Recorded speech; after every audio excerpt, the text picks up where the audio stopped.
যে মানুষটা আমার রান্না করা ভাত খাবে, ওই ভাতও খেতে পারে নাই। আপনার পেটের সন্তানকে লাথি দিয়ে মেরে ফেললো সে, প্রথম জনকে সে আপনার কাছ থেকে ছিনিয়ে নিল এক ধরনের। আপনি প্রথমে আপনার নামটা একটু বলবেন? রুমা দাউদ। আচ্ছা, রুমা দাউদ। রুমা দাউদকে আমরা রুমা নামে তো সম্বোধন করবো পুরো অনুষ্ঠান জুড়ে, কিন্তু রুমার কাছে আমার প্রথম জানতে চাওয়া হলো যে হ্যালো 8920 শোনা হয়? হ্যাঁ, শোনা হয়। এটাকে নিয়মিত শুনেন আপনি? নিয়মিত। আচ্ছা, তাহলে তো আপনি জানেনই যে আমাদের কিছু বেসিক ইনফরমেশন দরকার হয় প্রথমে গেস্টের। আপনার বয়স, আপনার পড়াশোনা, আপনি কোথায় থাকেন, একটু যদি আমাদেরকে একটু বলতেন। আমার রানিং এজ চলতেছে 28, লেখাপড়া করেছি ইন্টারমিডিয়েট পর্যন্ত এবং এখন থাকতেছি বাড্ডাতে। আচ্ছা, 28 বছরের বয়সী রুমা আজকে আমাদের সঙ্গে রয়েছে, যিনি বাড্ডা থেকে এসেছেন। তার জীবনের গল্প আমরা শুরু করছি। আপনি কোথা থেকে শুরু করতে চান? ছোটবেলা থেকে। আমরা 3 ভাই বোন, 2 বোন 1 ভাই। আমি মেঝো, আমার ছোট ভাই। আমাদের ছোটবেলার শুরুটা আমার নানা বাড়ি মহাখালী থেকে। তো ছোটবেলা থেকে আমি একটু চঞ্চল প্রকৃতি। আমি গাছে চড়া বা দুষ্টমির মধ্যে যা থাকে ওগুলো সবকিছু আমার মধ্যে ছিল। আমি আমার ইমিডিয়েটলি বড় যে বোন, আমরা 2 বোন টুইন, যমজ। ওর নাম সুমা। রুমা এবং সুমা। আচ্ছা, হ্যাঁ, আমরা 2 বোন রুমা সুমা। আমরা 30 মিনিটের বড় ছোট। 30 মিনিটের বড় ছোট? হ্যাঁ। 30 মিনিট তো অনেক সময়। বলা যেতে পারে যে আপনার আম্মাকে আপনারা অনেক পেইন দিয়ে দুনিয়াতে এসেছেন। হ্যাঁ, তবে আমাদের 2 বোনের মধ্যে এতটুকু পার্থক্য, আমি একটু চঞ্চল, ওই আবার একটু শান্ত, অনেক শান্ত। আগে কে? আমার বোন সুমা। ও আগে, আপনার 30 মিনিটের সিনিয়র। জি।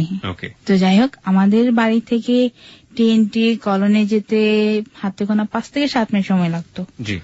আর আমাদের বাড়িতে ওই সময়টাতে আমরা 4 জন ছিলাম এক বয়সী। আমরা 2 বোন, আমার সেজো খালা, আমার মামা। তো একদিন যেটা হয়, যেটা আমরা 4 জন মিলে আর কি টিএনটি কলোনিতে যাই। তো এখানে গিয়ে পেয়ারা গাছে উঠি। আমি গাছে উঠি, ওরা নিচে ছিল। তো যার বাড়িতে গিয়ে আমরা গাছে উঠি, ওই লোকটা আমাকে তাড়া করে। তাড়া করলে ওরা দৌড় দিয়ে চলে যায়, আমি ধরা পড়ে যাই। তো উনি আমাকে করলো, কানে ধরে ঠাস ঠাস করে গালে আর পিঠে 2টা থাপ্পড় দিয়ে দিল। কত বয়স তখন? 4-5 এরকমই হবে। আমি একটু আমার শ্রোতাদেরকে বলতে চাই, প্লিজ, যারা ছোট মানুষ ওরা গাছ থেকে ফল চুরি করে খাবে, এটা ছোটদেরকেই মানায়, বড়দেরকে মানায় না। এবং ছোটরা যদি এরকম কাজ কখনো করেও, ওদেরকে আপনি যদি মোরাল লেসন দিতে চান তাহলে এইভাবে না, একটু অন্যভাবে, একটু আদর করে তাকে বুঝিয়ে বলতে হবে। প্লিজ, গায়ে হাত পায়ে চট দেবেন, এটা একেবারেই খুবই খারাপ লাগে, এটা করা উচিত না। হ্যাঁ, তারপর? তো ওইখান থেকে তো মার খেয়ে আমি বাসায় চলে আসলাম। মাঝ পথে এসে বাড়ির কাছে আরেকটা আমাদের নানা হন উনি সম্পর্কে, ওনার একটা আম গাছ ছিল। আমরা ওই আমতলায় গিয়ে সবসময় ডানটুকি খেলতাম। ডানটুকি? হ্যাঁ। এটা কি জিনিস? এটা হচ্ছে একটা গাছের ডাল, বড় থাকবে আর একটা ছোট থাকবে। ওকে। বড়টা দিয়ে ছোটটা বাড়ি দিলে ওইটা দিয়ে উপর দিকে উঠবে। হ্যাঁ, উপর দিকে উঠে। উপর দিকে ওঠার পরে কি হবে? ওইটাকে আমরা পিটাই। ছোটটা পিটিয়ে যে যত দূর দিতে পারে, ওইখান থেকে হচ্ছে ডানটুকি। ডানটুকি। এটা অনেকে ডাঙ্গুলিও বলে। হ্যাঁ, ডাঙ্গুলিও বলে অনেকে। তো যাই হোক, ডানটুকি খেলতে হয়তো অনেক সময় যখন আমরা বাড়িটা দিতাম, হয়তো কারো মাথায় গিয়ে লাগতো।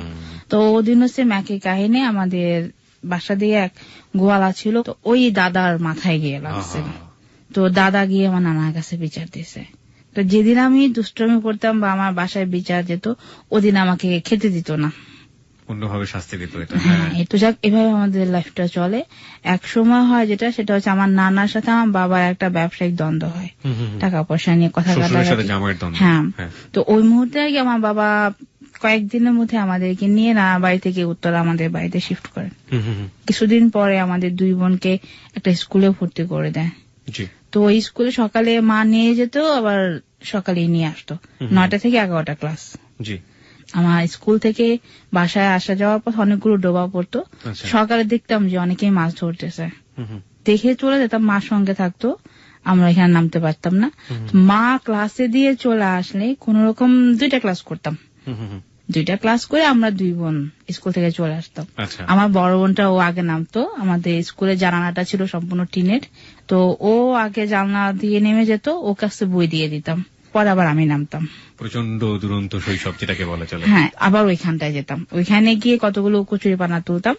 কচুরিপানা তুলে ওইখানে আমি আমার 2 বোনের বইগুলো এখানে রেখে ডোবা পানিতে নামতাম।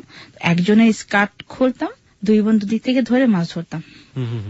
স্কার্ট দিয়ে মাছ ধরতেন? হ্যাঁ। কি মাছ পেতেন?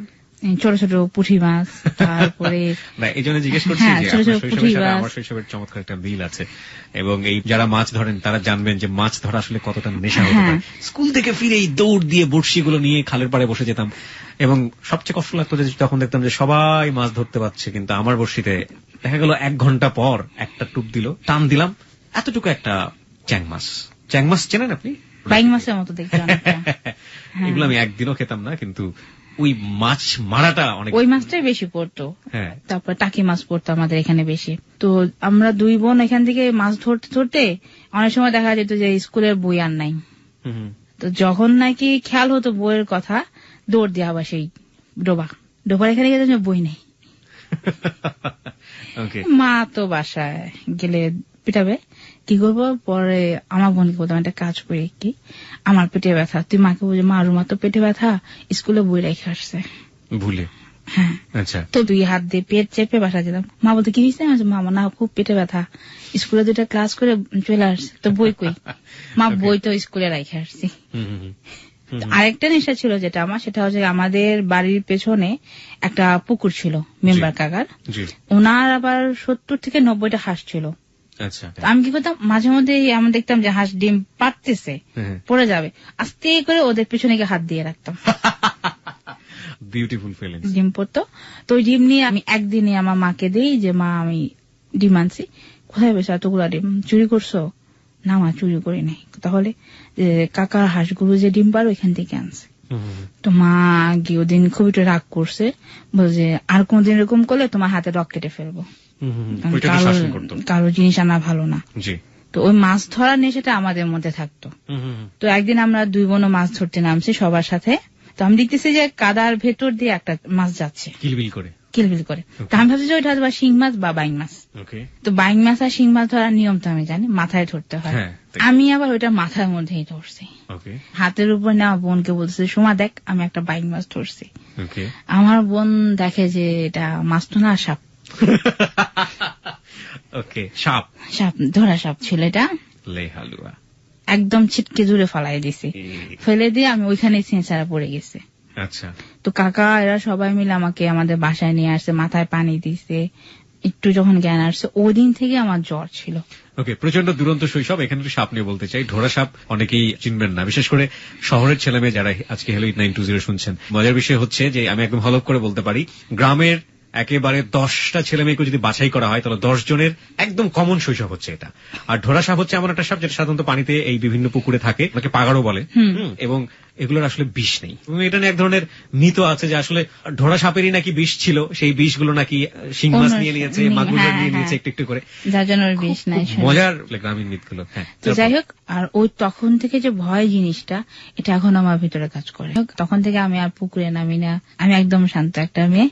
এর মধ্যে ক্লাস 5-এ যখন পড়ি তখন বৃত্তি দেই, আমি বৃত্তি পরীক্ষা চলছিল তখন, আমি অঙ্ক পরীক্ষাটা দিয়ে আসছি, আমার ইংরেজি পরীক্ষা তার পরের দিন।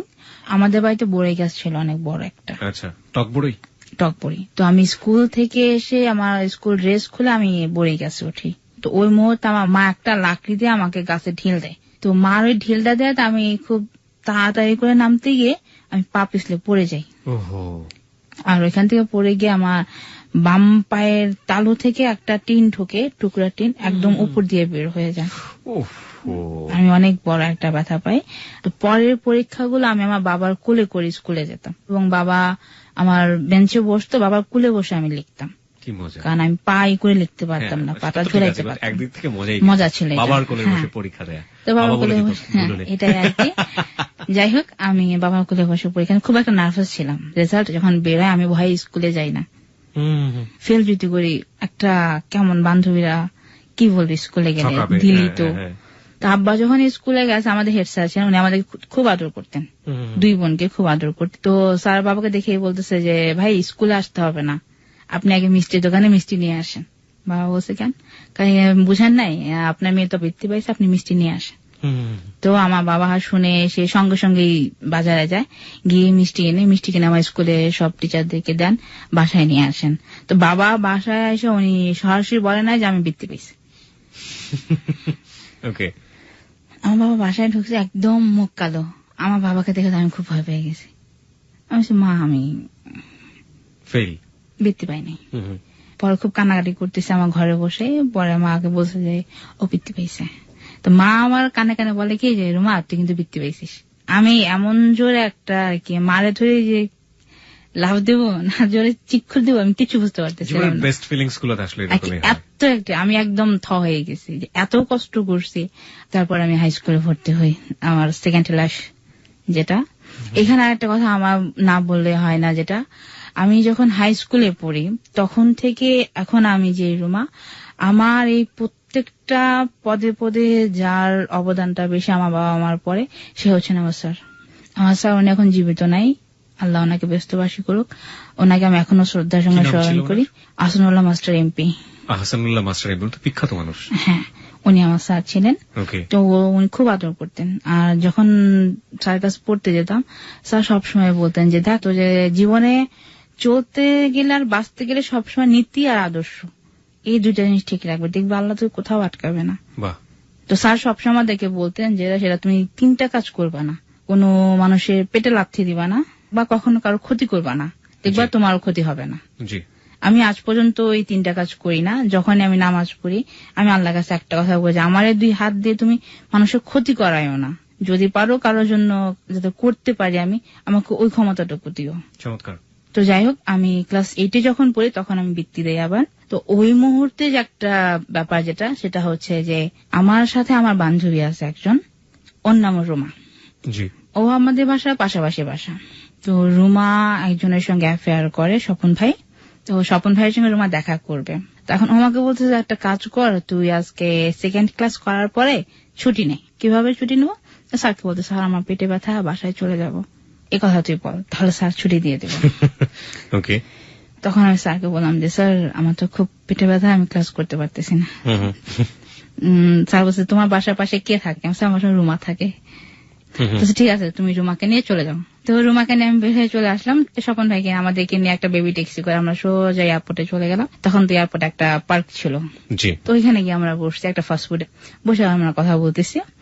ওই মুহূর্তে আমার ফুফাতো ভাই বাবুল ভাই ও ফাস্টফুডের দোকানে গেছে। আমার ভাইটা এখানে দেখে আমার বাসায় ফোন দিল আমার মাকে, মামি রুমা কোথায়? রুমা তো স্কুলে ক্লাস করতেছে। রুমা তো স্কুলে না, রুমা এয়ারপোর্টে একটা ছেলে সহ। মা বা স্কুলে খবর নিয়ে দেখলো যে আমি স্কুলে নাই। বাসায় যাবো, আমাকে বলছে যে তোর স্কুল ছুটি হয়েছে কখন? আসলে সবসময় যে সময় হয় ওই সময় যে ছুটি হয়েছে। তো পড়াটা দেখা আমাকে, তো আগের দিনে যে পড়াটা ছিল ওই পড়াটা আমাকে আমি দেখাইছি, আর যে দুটা ক্লাস করলাম ও দুটা ক্লাসের পড়া আমি দেখাইছি। তো তুই কি আমাকে সত্য পড়া দেখাইছিস? এটা কি ঠিক পড়া? আমি কেন মাই কথা বললেন কেন? না তুই তো মনে আজকে ক্লাস ফাঁকে দিছিস। যাই হোক, আমার মা বলতেছে যে বাবুল তোকে দেখছি এয়ারপোর্টে। তখন আপনারা উত্তরাতে থাকেন? তখন আমরা উত্তরাতে থাকি আমাদের বাড়িতে। তো যাই হোক, বাড়ি মানে কি আপনাদের নিজের বাড়ি? হ্যাঁ, নিজের বাড়ি। যেহেতু মার কাছে ধরা পড়ে গেছি, মিথ্যা কথা বলবো না।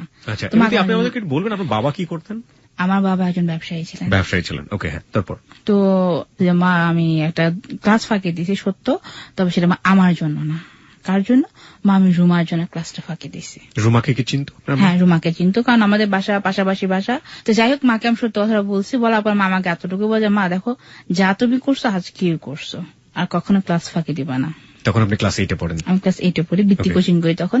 তো যাই হোক, আমার কোচিং শেষ, পরীক্ষা চলতেছে, আমি পরীক্ষা দিচ্ছি। এই মুহূর্তে একদিন হঠাৎ করে আমার বাসায় খবর আসলো যে আমার বাবা মাথা ঘুরে পড়ে গেছে হসপিটালে। সবাই তাড়াহুড়ো করে হসপিটালে চলে যায় বাবার কাছে। 2 দিন থাকার পর বাবাকে বাসায় নিয়ে আসি। তো বাবা তখন যে সমস্যা হচ্ছে, বাবা গলা ব্যথা করতো। তো ডক্টর বলছে যে হয়তো এটা টনসিলের জন্য হয়। তো আমার ক্লাস 8 যখন আমি বৃত্তি পরীক্ষাটা দেই, তখন আমি ওই বাবার দিকে দৌড় দিতে গিয়ে আমার ওই পড়াটার করতে পারিনি, না। তো 8 বৃত্তি পরীক্ষাটা আমি খুব খারাপ করি। আচ্ছা, আমি মাত্র তখন 10 মার্কের জন্য আমি বৃত্তি পাই না। এটার জন্য মনটা খুবই খারাপ ছিল। আমার বাবা মা দুজনের মন খুব খারাপ ছিল। আর ছোটবেলা থেকে আমি একটু ঝগড়া করতাম বেশি। ঝগড়াটে? হ্যাঁ, খুব ঝগড়াটে। এই ঝগড়াটার জন্য সে স্বপ্ন দিতে আমাকে সে একজন ভালো অ্যাডভোকেট বানাবে। মানে আপনার বাবা এটা স্বপ্ন দেখতেন যে মেয়ে ঝগড়াটা যেহেতু, সুতরাং তাকে ভালো অ্যাডভোকেট বানানো যাবে। ওকে যদি আমি এই লাইনে পড়াই তাহলে ও এটা খুব ভালো করতে পারবে। আমি ঠিক জানি না যে আপনার বাবা এরকম কেন ভাবলেন বা অ্যাডভোকেটরা এরকম ঝগড়াটে হয় কিনা, তবে আপনার বাবার ভাবনাটা আপনার জায়গা থেকে যেরকম রেসপেক্টেবল, আমাদের জায়গা থেকে সেরকমই শ্রদ্ধা। এটাই আর কি। তো সেকেন্ড টাইম আমরা আরেকদিন খবর পাই যে আমার বাবা একদম শেষনেস রাস্তায় পড়ে আছে। আচ্ছা। তো তখন ভর্তি করার পরে ডাক্তার আমার বাবাকে বলে যে আমার বাবার গলায় কয়েকটা টিউমার পাওয়া গেছে। তো বললো যে ভাবি যদি আপনি 24 ঘন্টার মধ্যে অপারেশন না করেন, যে কোনো একটা টিউমার ফেটে গেলে উনি কিন্তু বাঁচবে না। তো তখন ডক্টর বলে যে আপনি একটা কাজ করেন, ওনাকে একটা বায়োপসি পরীক্ষা যেটাকে এখন বলে, তো এই পরীক্ষাটা করতে দিলাম আমার বাবাকে। পরীক্ষা করার পর ধরা পড়ে আমার বাবার ক্যান্সার হয়েছে। তখন বাংলাদেশে ক্যান্সারের চিকিৎসা নেই। কত সাল থেকে বলছেন এটা? 98-এ ধরা পড়ে। ওই মুহূর্তে আমার নানা, ওনারও ব্লাড ক্যান্সার ছিল আমার নানার, উনি মাদ্রাজে একটা হসপিটালে দেখাইতেন। তো আমার নানা আমাকে বললো যে একটা কাজ করো, জামাইকে নিয়ে তুমি ওইখানেই চলো। তো যাই হোক আমার মা বাবাকে নিয়ে চলে যায় ঢাকাতে। আমরা 3 ভাই বোন থাকি, মা বাবাকে নিয়ে ঢাকা মাদ্রাজ এরকম যাতায়াত। 9 শেষে দিয়ে আমার বাবা যখন ক্যান্সারটা খুব গাঢ় হয়ে হয়ে যায়, বাবা একদম বিছানায় পড়ে যায়। খেতে পারতেন না, কিচ্ছু খেতে পারতো না। তখন হয় কি আমাদের 2 বোনের লেখাপড়া চালানো খুব কষ্ট হয়ে যাচ্ছিল আমার মার। তখন আমার মা 2জনকে ডাক দিয়ে বললো যে দেখো তোমাদের 2জনের পর আমি চালাইতে পারবো না, তাহলে তোমার বাবার পিছনে আমি ছোটাছুটি করতে পারবো না, তোমরা যে কোনো এক বোন পড়ো। আমার বড় বোন তখন বললো যে মা ও রুমা পড়ুক, আমি তাহলে পড়াটা স্টপ করে দেই। তো যাই হোক আমার বোনের পড়াটা স্টপ করে দেয়। আমি ম্যাট্রিক পরীক্ষা দিই। আমার ম্যাট্রিক পরীক্ষাতে রেজাল্ট খুব ভালো আসে। পাশ করে বের হওয়ার পরে ওই বছর আমি আর কলেজে ভর্তি হইনি, ভর্তি হতেই পারি না। আমার ফ্যামিলি তো এরকম স্কোপ ছিল না যে কলেজে ভর্তি হব। তো যাই হোক আমার বাবা দেশে চলে আসলো। ডাক্তার মাকে বলে যে ভাবি আপনি ওনাকে নিয়ে একদম গ্রামের বাড়ি চলে যাবেন, কারণ ওনার যে অবস্থা উনি যে কোনো একটা দিন অ্যাক্সিডেন্ট হয়ে যেতে পারে, ঢাকায় রাখারও দরকার নেই। যাই হোক আমার মা বাবার সঙ্গে গ্রামে থাকে, আমরা মহাখালীতে থাকি। আমার নানার বাড়িতে। এই মোমেন্ট আমি একটু জানতে চাচ্ছি এই কারণে যে ক্যান্সারের একটা পেশেন্ট একটা বাড়িতে থাকা মানে ওই বাড়ির এনভায়রনমেন্ট যে কতটা টাফ হতে পারে, কতটা ভয়াবহ হতে পারে, কতটা কষ্টের হতে পারে। প্রিয় শ্রোতা যাদের হয়নি আল্লাহ মাফ করুক, ইভেন ইউ ক্যান ইমাজিন।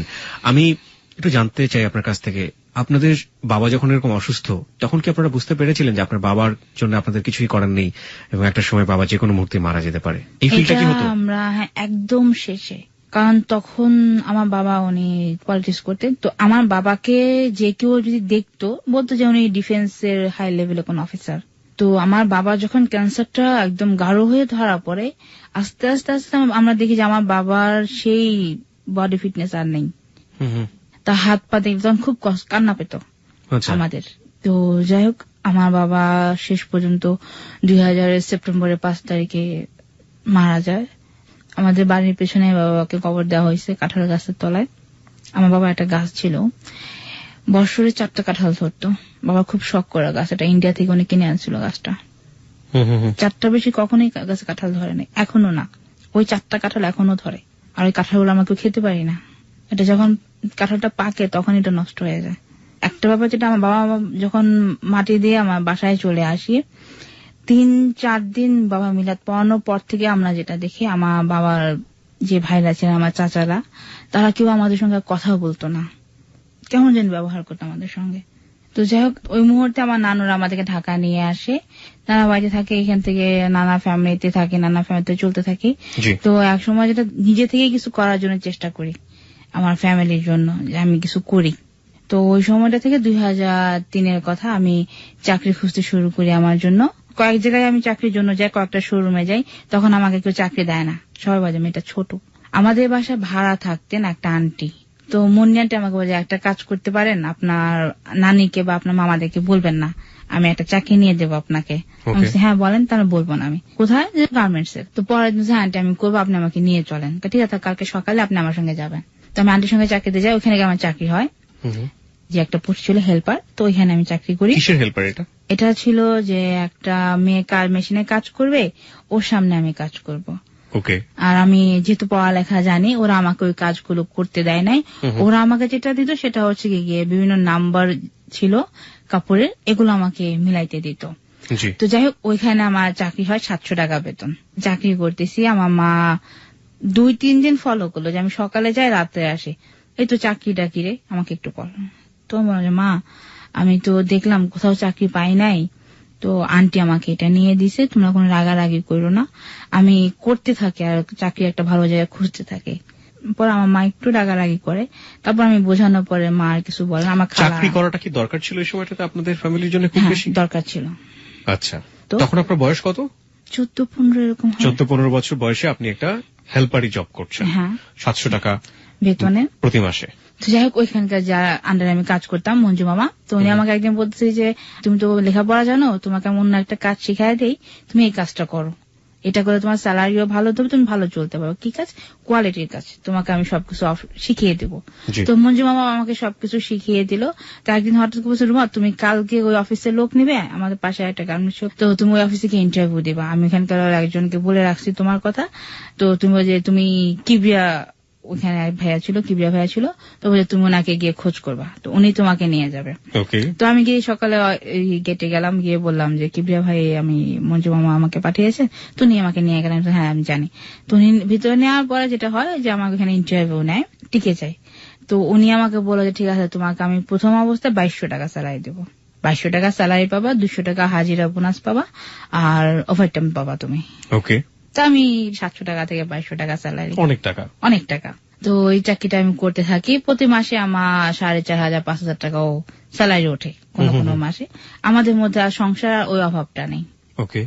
এর মধ্যে যেটা, আমার বাবা মা যাওয়ার পর আমার ওই মিডিয়েটে যে বড় বোনটা ছিল সুমাপা, ওর বিয়ে হয়ে গেছে। আমাদের 3 জনের সংসার খুব ভালোই চলতেছে। তো যাই হোক, আমি আবার এখানে আরেকটা যেটা কাজ হলো, আমাদের অফিসে যে বাইং হাউস থেকে যে বায়ার গুলো আসতো, তো ওইখানকার এক ভদ্রলোক আমাকে বলছে যে রুমাপা তুমি একটা কাজ করতে পারেন, সেটা হচ্ছে কি আপনি আরেকটু ভালো কিছু চেষ্টা করতে পারেন। কি সেটা? আপনি যে কোনো একটা বাইং হাউসে আপনি কি একটু ট্রাই করে দেখতে পারেন। তো ওই ভাইয়াটা আবার আমাকে একদিন একটা অ্যাড্রেস দিল উত্তর একটা বাইং হাউসে, বলছে আপনি এখানে যান, এখানে একজন ব্যাংক কিউসি নিবে, আপনি ওইখানে গিয়ে একটু ট্রাই করে দেখেন, আপনি টিকে যাবেন, যেহেতু আপনার সব কাজ জানা আছে, বোঝা আছে। তো যাই হোক, আমি ওই ইন্টারভিউ দেওয়ার জন্য আমি মহাখালী থেকে আমার বাসা থেকে বের হই। এটা ছিল 2003 সেপ্টেম্বরে। সকালে বের হয়ে আমি বাসে উঠি। বাসে উঠে আমাদের গাড়িটা খিলক্ষেত ফ্লাইওভার এখানে যখন যায়, তখন গাড়িটা নষ্ট হয়ে যায়। মহাখালী থেকে খিলক্ষেত পর্যন্ত আমার পাশে একটা মেয়ে বসা ছিল, ও মেয়েটার সঙ্গে আমি কথা বলতে বলতে আসি। আমরা এখানে দাঁড়াচ্ছি, আরেকটা গাড়ি এলে আমরা গাড়িতে উঠবো। তো ওই মুহূর্তে যেটা হয়, 2টা গাড়ি, আমি দেখতেছি যে 2টা গাড়ি আসতেছে, একটা ওভারটেক করবে। তো পেছনে যে গাড়িটা ছিল, ওই গাড়িটা সামনের গাড়িটাকে ওভারটেক করতে গিয়ে আমাদের পাশে আমরা যারা দাঁড়ানো ছিলাম তাদের সবাইকে ধাক্কা দিয়ে ফেলাই দিয়ে গেল। এক ধরনের একটা অ্যাক্সিডেন্ট। হ্যাঁ, সাথে যে মেয়েটা ছিল, তো ওই মেয়েটাকে দেখলাম যে মেয়েটা ওইখানেই নাই, ও মারা গেছে। তো যখন দেখলাম যে মেয়েটা মারা গেছে, তখন আমার আর জ্ঞান নেই, আমি আর কিছু বলতে পারবো না। তো যাই হোক, ওইখান থেকে আরেকটা যেটা হলো, আমার তখন মাথার চুল ছিল খুব অনেক বড় একটা খোপা হতো মাথায়। আমার মাথার খোপাটা খুলে গিয়ে রাস্তায় ছড়ায় যায়। তো খোপাটা খুলে রাস্তায় ছড়া যায়, তখন আরেকটা মাইক্রোবাস চাকার সাথে আমার চুলটা পেঁচায় যায়। ও আবার আমাকে খিলক্ষেত থেকে আপনার জসীমুদ্দি রোড পর্যন্ত টেনে নিয়ে যায়। যখন জসীমুদ্দি রোডে এখানে যায়, ক্রসিং এর আগে র্যাব অফিসের সামনে, তো ওইখানকার কয়েকজন ডিউটিরত র্যাব আর পুলিশ, ওরা আমাকে বের করে, দেখে যে গাড়ির ভেতরে 2 দিকে আমি বাড়ি খাচ্ছি, চাকার 2 সাইডে বাড়ি খাচ্ছি। আপনার তো স্ম্যাশ হয়ে যাওয়ার কথা, ব্লেন্ড হয়ে যাওয়ার কথা, একদমই অবস্থা। তো যাই হোক, ওরা আমাকে ওইখান থেকে কেটে কেটে বের করে ওরা আমাকে ঢাকা মেডিকেলে দিয়ে দেয়। বাসায় 4 দিন যায় না। আমার মা তো খুব টেনশন, এখানে আমি 1 রাত কোথাও বাইরে থাকি, আপনার সাথে যোগাযোগ নেই, ফোন তখন তো ফোন ইউজ করি না। তো 4 দিন পরে যেটা হয় যে একটা পত্রিকাতে একটা অ্যাড দেয়, আপনার নিখোঁজ না, আমি যে হসপিটাল থেকে ওরা একটা অ্যাড দেয় পত্রিকাতে। তো ওইখানে আমার চেহারা যে অবস্থাটা ছিল, ওইটা দেখে কেউ বোঝার মতো না যেটা আমি। আমার মা বারবার আর কি করতেছে যে মেয়েটাকে খোঁজ নেওয়ার দরকার। তো ওই মুহূর্তে নাকি আমার 4 দিনের মধ্যে আমার নাকি একদিন সেন্স আসে একটু। তো আমি নাকি তখন আমার বাসার অ্যাড্রেস বলি ডক্টরের কাছে। তো তখন ওই 4 দিন পরে ওরা যেটা করলো, 2 জন মহিলা পাঠাইছে আমাদের বাসায় মহাখালীতে।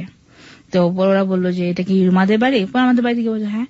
ও আজকে 4 দিন ঢাকা মেডিকেলে পড়ে আছে রোড অ্যাক্সিডেন্ট করে। আমার মা ওইখানে গিয়ে দেখে যে হ্যাঁ ঠিক আমি ওইভাবে বারান্দায় পড়ে আছে, আমাকে বারান্দায় এক কর্নার ফেলে রাখছে। আমার দেখে চেনার মতো নাই, আমার বাম সাইড সম্পূর্ণটাই ঝসে গেছে রোডের ইয়েতে, মাথা থেকে পা পর্যন্ত আমার সম্পূর্ণটাই একদম থেতলে গেছে। ওইখান থেকে আমার মা আমাকে বাসায় নিয়ে আসার পর আমি বাসায় ছিলাম কয়েকদিন থাকার পর আমার গায়ের মাংসতে একটা পচন ধরে যায়। খুব বিশ্রী একটা গন্ধ বের হতে থাকে, একটা পানি পড়তে থাকে। তো তখন আর কি আমাকে আবার মেডিকেলে নিয়ে ভর্তি করে আমার মা উত্তরাতে। এখানে আমি ছিলাম 9 মাস 27 দিন। আমার ফেসে 2টা সার্জারি করা হয় এবং আমার পায়ে 3টা সার্জারি করা হয়। তো যখন 9 মাস পর যখন আমি হসপিটাল থেকে বাসায় চলে আসি, তো বাসায় এসে আমি আরো 1 বছর হাঁটতে পারি না। ওকে। এর মধ্যে যেটা হয়, আমার মা, আমি, আমার ভাই নানা বাড়ির ফ্যামিলিতে থাকি, টুটকাট কথা শুনতে হয়, কারণ তখন আমার মা বিয়ে করে ফেলছে, মামি আছে বাসায়। এক ধরনের অবহেলিত আপনার ফ্যামিলিতে। আমার এটা খুব খারাপ লাগতো। আপনাদের তো উত্তরাতে বাড়ি ছিল, তাই না? হ্যাঁ, এখানে বাড়িটার মধ্যে যেটা হয়, আমার বাবা যখন মারা যান, আমার বাবার একটা লোন ছিল ব্যাংকে, ওই লোনের কারণে আপনাদের বাড়িটা খোয়াতে হয়েছে। হ্যাঁ। ওহো। তারপর তখন থেকে আমি চাকরির জন্য চেষ্টা করি আবার। তো এরকম করতে করতে একদিন এই পত্রিকাতে একটা অ্যাড আসে, যেটা তো যাই হোক আমি ওইখানে যাই সিভি নিয়ে। তো যাওয়ার পর ইন্টারভিউ যখন আমাকে ডাকে, আমি তো একদম খুব নার্ভাস ছিলাম, চাকরিটা হয় কি না হয় আল্লাহ জানে। তো যাই হোক, সব থেকে মজার ব্যাপার যেটা হলো যে অটোমেটিক ওইখানে প্রায় 200 ছেলে মেয়ে ছিলাম আমরা, ওইখান থেকে 30 জন ছেলে মেয়ে নেওয়া হয়েছে, তাদের মধ্যে আমি একজন, আমি টিকে গেছি। তো যাই হোক, আমার জব হলো, আমি এখানে ডিউটি করি। জব চলাকালীন সময় আমাদের অফিসিয়াল একটা প্রবলেমের জন্য 2 মাস আমাদের ডিপার্টমেন্ট অফ থাকে। তো ওই 2 মাস আমরা কেউ আর অফিসে যাই না, বাসায় থাকি। তো আমি বাসায় থেকে কি করব, তো তুমি ভাবো যে হয়তো বা ছোটখাটো যে এনজিও গুলো থাকে, আমি এখানে কাজ করতে পারি ঘরে বসে না থেকে। তো আমি একটা এনজিওতে যখন জব নেই, আমি 2 মাস এখানে কাজ করি। সালটা ছিল 2006 নভেম্বর ডিসেম্বর। তখন দেখলাম যে আমাদের অফিসের ওই যেটা বন্ধ হয়েছিল প্রবলেমের জন্য, ওটা 2 মাস না, ওটা 3-4 মাস সময় লাগবে। তো আমি এখান থেকে চাকরিটা ছাইনি। তো যেটা হয়, যেটা এর মধ্যে আমার বড় বোন আবার আমাদের কাছে চলে আসে, ওর ফ্যামিলির একটা প্রবলেম। বড় বোন মানে আপনার 30 মিনিটে যেটা বড়? হ্যাঁ, ও সুমাপা। তোর মেয়ে নিয়ে আমাদের এখানে চলে আসে, আমরা 2 বোন, মা, ভাই, 4 জনের সংসার। ওর একটা মেয়েও ছিল? হ্যাঁ, ওর একটা মেয়ে ছিল। তো মানে ফ্যামিলিটাকে আপনিই দেখতেন এক করতে বলা যায়? তখন আমি দেখতাম ফ্যামিলি। আপনার ছোট ভাইটা তখনও কিছু করে না? তো যাই হোক, আমার বোন বলে, দেখ আমি বাসায় বসে কি করবো, তাছাড়া আমিও একটা জব নেই। তো আমাদের বাসায় এখানে একটা এনজিও ছিল, তো একদিন ওই এনজিওতে সিবি অ্যাপ্লাই করলো, ওকে ইন্টারভিউতে ডাকে। তো ইন্টারভিউ দেওয়ার পর ওনারা ভেতরে আর কি একজন রেফারেন্স চায়, আমার বোনের তো এটা ছিল না। তো ইন্টারভিউ শেষ করে ওইখান থেকে বের হয়ে আসতেছে অফিস থেকে, ওইখানেই একজন লোকের সঙ্গে পরিচয় হয়, ভদ্রলোকের নাম সবুজ। তো যাই হোক, ওইখানে আমার বোনের সঙ্গে কথা হয় যে কি ব্যাপার কি ব্যাপার, আমি এখানে চাকরির জন্য আসছি। তো যেসব থাকেন কোথায়, যে আপনাকে খুব চেনা চেনা মনে বললো, আমাদের বাড়ি মহল্লাতে। তো যাপা আমি ওইখানেই ভাড়া থাকি। আমার কি বলছে এটা, আপনার বোন বলছে তাকে? না, সবুজ সাহেব আমার বোনকে বলতেছে। ওকে। সবুজ সাহেবের সাথে রিলেশনটা কি? মানে অফিস থেকে ও ইন্টারভিউ দিতে গেছে, ওই অফিসেই সবুজ কাজ করে? হ্যাঁ, ওই অফিসে ও কাজ করে। ওইখান থেকে আমার বোনের সঙ্গে পরিচয়। তো একদিন সকালে আমার ভাগ্নি আমাদের পাশের বাড়ির 2টা বাচ্চার সঙ্গে খেলা করতেছে রাস্তায়। তো আমি আমার ভাগ্নিকে নিয়ে দাঁড়ায় আছি আমাদের বাড়ির গেটের সামনে। ওই লোক অফিসে যাবে, আমাদের বাড়ির সামনে দিয়ে যাতায়াত করে। আর কি, সে আমাকে দেখলো, দেখে আমার বোন মনে করে সে আমাকে বলছে, আপা ভালো আছেন? টুইনদের ক্ষেত্রে ঝামেলাটা হয়, হ্যাঁ, এটা খুবই স্বাভাবিক। ভাইয়া আপনি ভুল করতেছেন। ভুল করতেছেন? হ্যাঁ, আপনি সম্ভবত আমার বড় বোনকে চেনেন, আমাকে চেনেন না। আপনি দাঁড়ান, আমার বোনকে আমি ডেকে দিচ্ছি। আমি আমার বোনকে ডেকে দিলাম। তো যাক, আমার ওদিন চলে গেল উনি অফিসে। তার 2-3 দিন পরে আমার বোনের ওই ইন্টারভিউর জন্য আবার ডাকলো, যে ভেতরে একজন রেফারেন্স লাগবে যার। তো সবুজ সাহেব আমার বোনের রেফারেন্স হয়, যে আপনি ভেতরে যদি কাউকে চায় আপনি আমার নামটা বলেন আর আমার ফোন নাম্বার দেন, তাহলে আমাকেই ডাকবে। ওনার ফোন নাম্বারটা দিয়ে আসে আমার বোন। তো ওই থেকে আর কি আমার বোনের সঙ্গে তার কথা হয়। সে যখনই আমাদের বাড়ির সামনে দিয়ে যেত, আমার বোনের সঙ্গে কথা বলে যেত। তো একদিন সকালে সে আমাকে দেখছে, তো উনি আমাকে দেখে বললো কি যে একটু আপাকে ডেকে দিবেন, আমি কথা বলবো।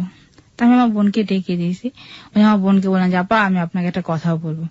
কি কথা বলেন? কাপা আমি এখন বলবো না, অফিসের তারা, আমি রাতে বাড়ি ফেরার পথে আপনার সঙ্গে দেখা করে যাব। তো ওই দিনই রাত 11টা বাজে সে আমাদের বাসায় আবার আসছে। তো আমাকে বলছে যে তুমি সুমাপা না ওনার বোন? যে আমি সুমাপা না, আমি আপার বোন। দান আমি আপাকে ডেকে দিচ্ছি।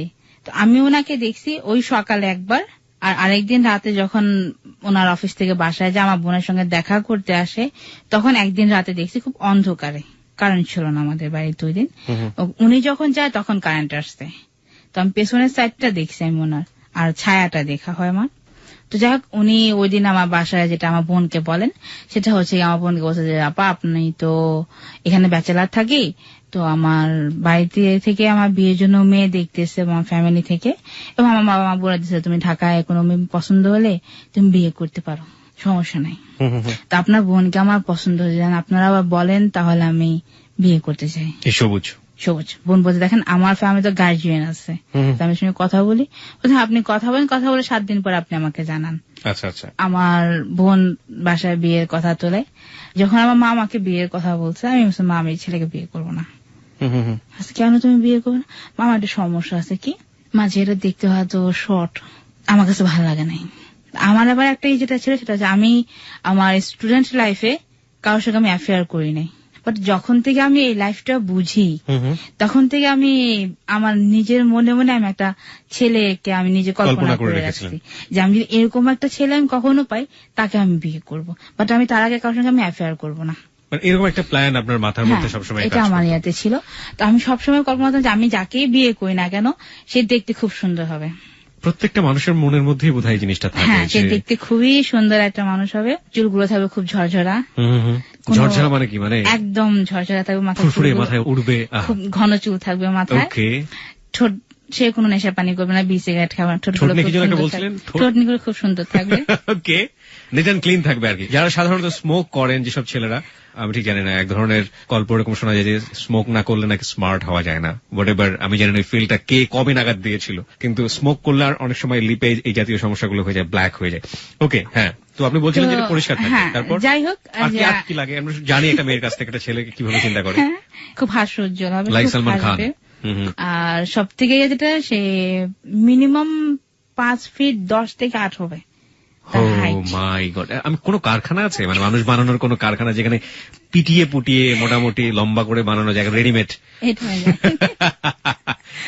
প্রত্যেকটা মানুষের মনেই না এরকম ইমাজিনেশনের জায়গা থেকে এইরকম একটা অবয়ব থাকে। যখন একটা ছেলে একটা মেয়েকে চিন্তা করেন ঠিক একইভাবেই এরকম সুন্দর করেই চিন্তা করেন, এবং একইভাবে মেয়ে একটা ছেলেকে চিন্তা করে ঠিক একইভাবেই চিন্তা করে। যাই হোক, আপনার সেই চিন্তাধারার সাথে কতটা সবুজ মেলে এটাই হচ্ছে প্রশ্ন আর কি। তো আমি আবার এভাবে কল্পনা করতাম এজন্য, কারণ আমাদের ফ্যামিলিতে অ্যাফেয়ার যে বিয়েটা এটা কেউ মেনে নেয় না।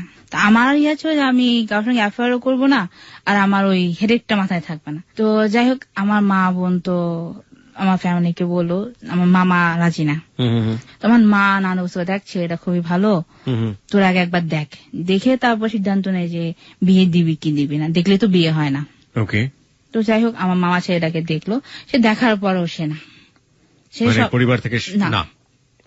ও সব দিকে ফিট, ছেলে ফ্যামিলি ব্যাকগ্রাউন্ড ভালো, 3 ভাই শিক্ষক, ও ডিগ্রি কমপ্লিট করছে, ভালো একটা জব করে। তারপর আমার মামা রাজি না, কেউ রাজি শুধু আমার মা বোন আমার বড় নানু। জি, আপনার ব্যাপারটা কি ছিল? আমি তো না, আমি ওই যে রাতে অন্ধকারে দেখছি। রাতের অন্ধকারে দেখেছেন, আপনার পছন্দ হয়নি? আমার পছন্দ হয়নি। কেন পছন্দ হয়নি? কারণ আপনার ইমাজিনেশনের সাথে মিলে না, ছেলেটা মিলে। তো যাই হোক, 2-3 দিন পরে আর কেউ আমার বোনকে ছোট্ট একটা কাগজে ওর ফোন নাম্বারটা লিখে দিয়ে গেল, বলে আপা রুমাকে বলবেন আমাকে একটু ফোন করার জন্য। তো আমি ফোন করবো না, মা দেখলে তো বিয়ে হয় না, দেখলে তো তুই কথা বল লোকটার সঙ্গে। তো যাই হোক, ভদ্রতা স্বরূপ তাকে আমি ফোন করলাম, ভাইয়া কেমন আছেন, সালাম দিলাম। বলার পর সে বলে যে আমি আপনার সঙ্গে একটু কথা বলবো, তো ফোনে বলতে যাচ্ছি না, আমি আপনার সঙ্গে দেখা করে বলবো। সময়টা ফিক্সড করলাম শুক্রবার বিকেল 3টায়। ওকে। আমাদের এখানে একটা ভার্সিটি আছে, ওইখানে আমি দাঁড়িয়ে থাকবো, উনি ওইখান থেকে আমাকে নিয়ে যাবেন। তো ব্যাপার যেটা হয় যে আমি গিয়ে দেখি যে ওইখানে অলরেডি একজন ভদ্রলোক দাঁড়ায় আছেন। আপনি এর আগে তো দেখেননি? না, ওকে আমি তো ওইভাবে দেখি নাই, ভদ্রলোক আসতেছে না। তার আগে যেটা আমার থেকে ঠিক 10 গজ কি 15 গজ দূরে একটা লোক দাঁড়ানো। তো লোকটাকে আমি খুব দেখতেছি, একদম সরাসরি দেখতেছি না, একটু চোখ বাঁকা করে দেখতেছি। মনে মনে বললাম যে আমার মাকে এমন একটা ছেলে দেখতে পায় না আমার জন্য, খুব সুন্দর একটা ছেলে। আচ্ছা আচ্ছা, ওই ছেলেটাকে আপনার পছন্দ হয়ে গিয়েছে? আচ্ছা, আমি যা চিন্তা করি তার সঙ্গে মিলে গেছে। ওকে, ওরকমই সে দেখতে। ওকে, সে কালো একটা ব্লেজার পরা, লেমন কালার টি শার্ট। তো 20 মিনিট পর যখন আমি সবুজ সাহেবকে ফোন দিলাম যে ভাইয়া আমি কি চলে যাব না দাঁড়ায় থাকবো, আমি দাঁড়াইতে পারতেছি না, খুব বিরক্ত লাগতেছে। তো উনি আমাকে বললো কি যে আমি তো দাঁড়াইয়া আছি। আচ্ছা, আপনি কোথায় দাঁড়ায় আছেন? আমি তো আপনার পাশে। কই, আমার তো কেউ না, আমি একা দাঁড়ানো। আপনি যাকে দেখতেছেন আমি সেই সবুজ। মানে ওই কোট পরা লেমন কালারের, ওটাই সবুজ। এখানে একটা ডিলেমা তৈরি হয়ে গেল। আপনি ফার্স্ট মিট করলেন তো আপনার ওই যে বোনের মেয়ের সাথে খেলতেছিলেন বা কোন একটা কিছু তো দাঁড়িয়েছিলেন, ওই সময় সমস্যা আসলো? আমি তখন বুঝতে পারি না, এই জন্য শীতের সকাল ছিল তো, গলায় মাফলার ছিল, কান মুখ সম্পূর্ণ ঢাকা ছিল। ওকে, সো আপনি ওনাকে ভালো করে আমি দেখেন নাই। নেক্সট টাইম যখন তাকে দেখলেন আপনি রাতের আধারে আমাদের বাড়ি থেকে এসে বের হয়ে যাচ্ছে, ওই সময় কারেন্ট আসছে, তা আমি পেছনের সাইড, তো ওর যে ছায়াটা, ওই ছায়াটা আমি দেখছি। মানে ওই সময়টাতে কি দাঁড়ালো? মনে হচ্ছিল খাটো খুঁটা বা আপনার চেহারের সাথে ম্যাচ করে, চেহারের সঙ্গে ম্যাচ হয় না। থার্ড ডে তে এসে আপনি যেভাবে চিন্তা করছিলেন, যেরকম ভাবে আপনার একটা ছেলেকে মানে স্বপ্নের পুরুষকে চিন্তা করেন, সেভাবে ম্যাচ হয়ে গেল এবং আপনি তাকেই চিন্তা করছিলেন যে এই ছেলেটিকেই তো আমার মা দেখতে পারতো, কিন্তু পরবর্তী দিকে দেখলেন যে এই ছেলেটি হচ্ছে সেই ছেলে। তো যাই হোক, ও এখান থেকে একটা সিএনজি নিলাম, আমরা একটা সিএনজি নিলাম, নিয়ে গিয়ে চন্দ্রিমাতে বসলাম, ওখানে গিয়ে কথা বললাম। তো ফার্স্টে আমি ওনাকে একটা কথা বলিনি, তুমি দেখেন আপনি যদি আমাকে বিয়ে করেন, আগে একটা কথা শুনে রাখা ভালো। কি বলো? সমস্যা নেই। তাহলে দেখেন, আমাকে যে বিয়ে করবেন, আমার মার কিন্তু কিচ্ছু নাই। বিয়ে করার পরে কখনো বলতে পারবেন না যে আমার শ্বশুর বাড়ি থেকে আমি এটা আনবো ওইটা আনবো, বা আমাদের বাড়ি থেকে যে আপনাকে যৌতুক দিবে, এটাও আমার মা পারবে না। হ্যাঁ, এটা পারবে যে আপনি তার মেয়ের জামাই, যতটুকু সমাদর করার দরকার বা আপনার সম্মান যতটুকু রাখার দরকার আমার ফ্যামিলি তা করবে। ওকে। তো ও আমাকে বলছে, না আমার কোনো সমস্যা না, আমরা এটাই চাইছি যে মেয়ের ফ্যামিলিটা ভালো হয়। তো আপনাদের ফ্যামিলি দেখে আমার ভালো লাগছে, তোমাকে দেখো আমার খুব ভালো লাগছে। ও আমাকে একটা কথা বললো, সেটা আমার একটা অ্যাফেয়ার ছিল। ওই ছেলেটা বলছে আপনাকে? সবুজ বাইরে কোথাও না, মামাতো বোনের সঙ্গে। ওকে। ওর নাম ফারহানা। তো উনি আমাকে বললো যে আমাদের অ্যাফেয়ার ছিল, বাট 1 বছর হয় আমার সঙ্গে ওর কোনো রিলেশন নাই, তুমি যদি আবার বিয়ের পরে ভুল না বুঝো, তোমাকে আমি আগে বলে নিলাম। তা আমি বলছি ঠিক আছে, একটা ছেলে মানুষের লাইফে তো অ্যাফেয়ার থাকতেই পারে, স্বাভাবিক সেটা। তবে আমি আপনাকে এটা বলবো, যদি আপনি আমাকে বিয়ে করেন, বিয়ের পরের জন্য আমি এর কোনো প্রভাব আপনার মধ্যে না দেখি, তাছাড়া আমার আর ওদিকে কোনো প্রকার কোনো যোগাযোগ নেই। সবুজ বললো আপনাকে? হ্যাঁ, এদিকে নিশ্চিত থাকতে পারো। তো যাই হোক, আমাদের কথা ওই পর্যন্ত শেষ করলাম। তো 1 সপ্তাহ পরে আমাদের ফ্যামিলি থেকে যেটা বলার কথা, এখন অপেক্ষা ওইটার, যে আমার ফ্যামিলি থেকে কি বলে। এবং আপনি চাচ্ছেন আপনার ফ্যামিলি ইয়েস বলে দেখে? হ্যাঁ, তখন আমি চাচ্ছি। তখন মামি বলে যে কি ছেলে পছন্দ হয়েছে, তো মামিকে সরাসরি কিছু বলতে পারতেছি না, তার বলে তোমাদের ইচ্ছা। কত সালের ঘটনা এটা? এটা 2007-এ। 2007-এর। মামিকে আমি এভাবে বললাম যে তোমরা যদি এখন বিয়ে দাও তাহলে তাড়াতাড়ি দিও। তো 7 দিন পরে আমার বোনকেও ফোন দিল যে আপা, আমি তো একটা প্রস্তাব আপনাদেরকে দিছি, তো আপনাদের 7 দিন পর জানানোর কথা, আপনারা এখন কি বলেন, আমি কি আমার ফ্যামিলিকে আসতে বলবো? তো আমার বোন বলল যে না ভাই, আপনার ফ্যামিলিকে বলতে হবে না, আমাদের বাড়ি থেকে কেউ রাজি না এত দূরে বিয়ে দেওয়াটা। ওকে বলে দিল, অফিসে চলে গেল। আমি আমার অফিসে, ও অফিসে গিয়ে যেটা করলো, দুপুরে আমাকে একটা ফোন দিল। আচ্ছা। তো আমাকে বললো, তুমি 5টায় ছুটি হওয়ার পরে তুমি একটা কাজ করো, তুমি মালিবাগ মোড় যেটা, তুমি মোড়ে দাঁড়ানো থাকবা, আমি তোমাকে নিয়ে যাবো এখান থেকে। এসে অফিস থেকে বের হয়ে গিয়ে দেখি যে উনিও এখানে দাঁড়ায় আছে। তো আমি এখানে গেলাম, দেখি মুখ কেমন একটু কালো কালো, অন্য মানুষ করছে। এতক্ষণ দাঁড়িয়ে রেখেছেন কালো কালো। যাই হোক, হয়তো অন্য প্রসঙ্গ ছিল এটাই আর কি। তো একটা রিক্সা নিয়ে আমরা আবার চন্দ্রিমার দিকে গেলাম।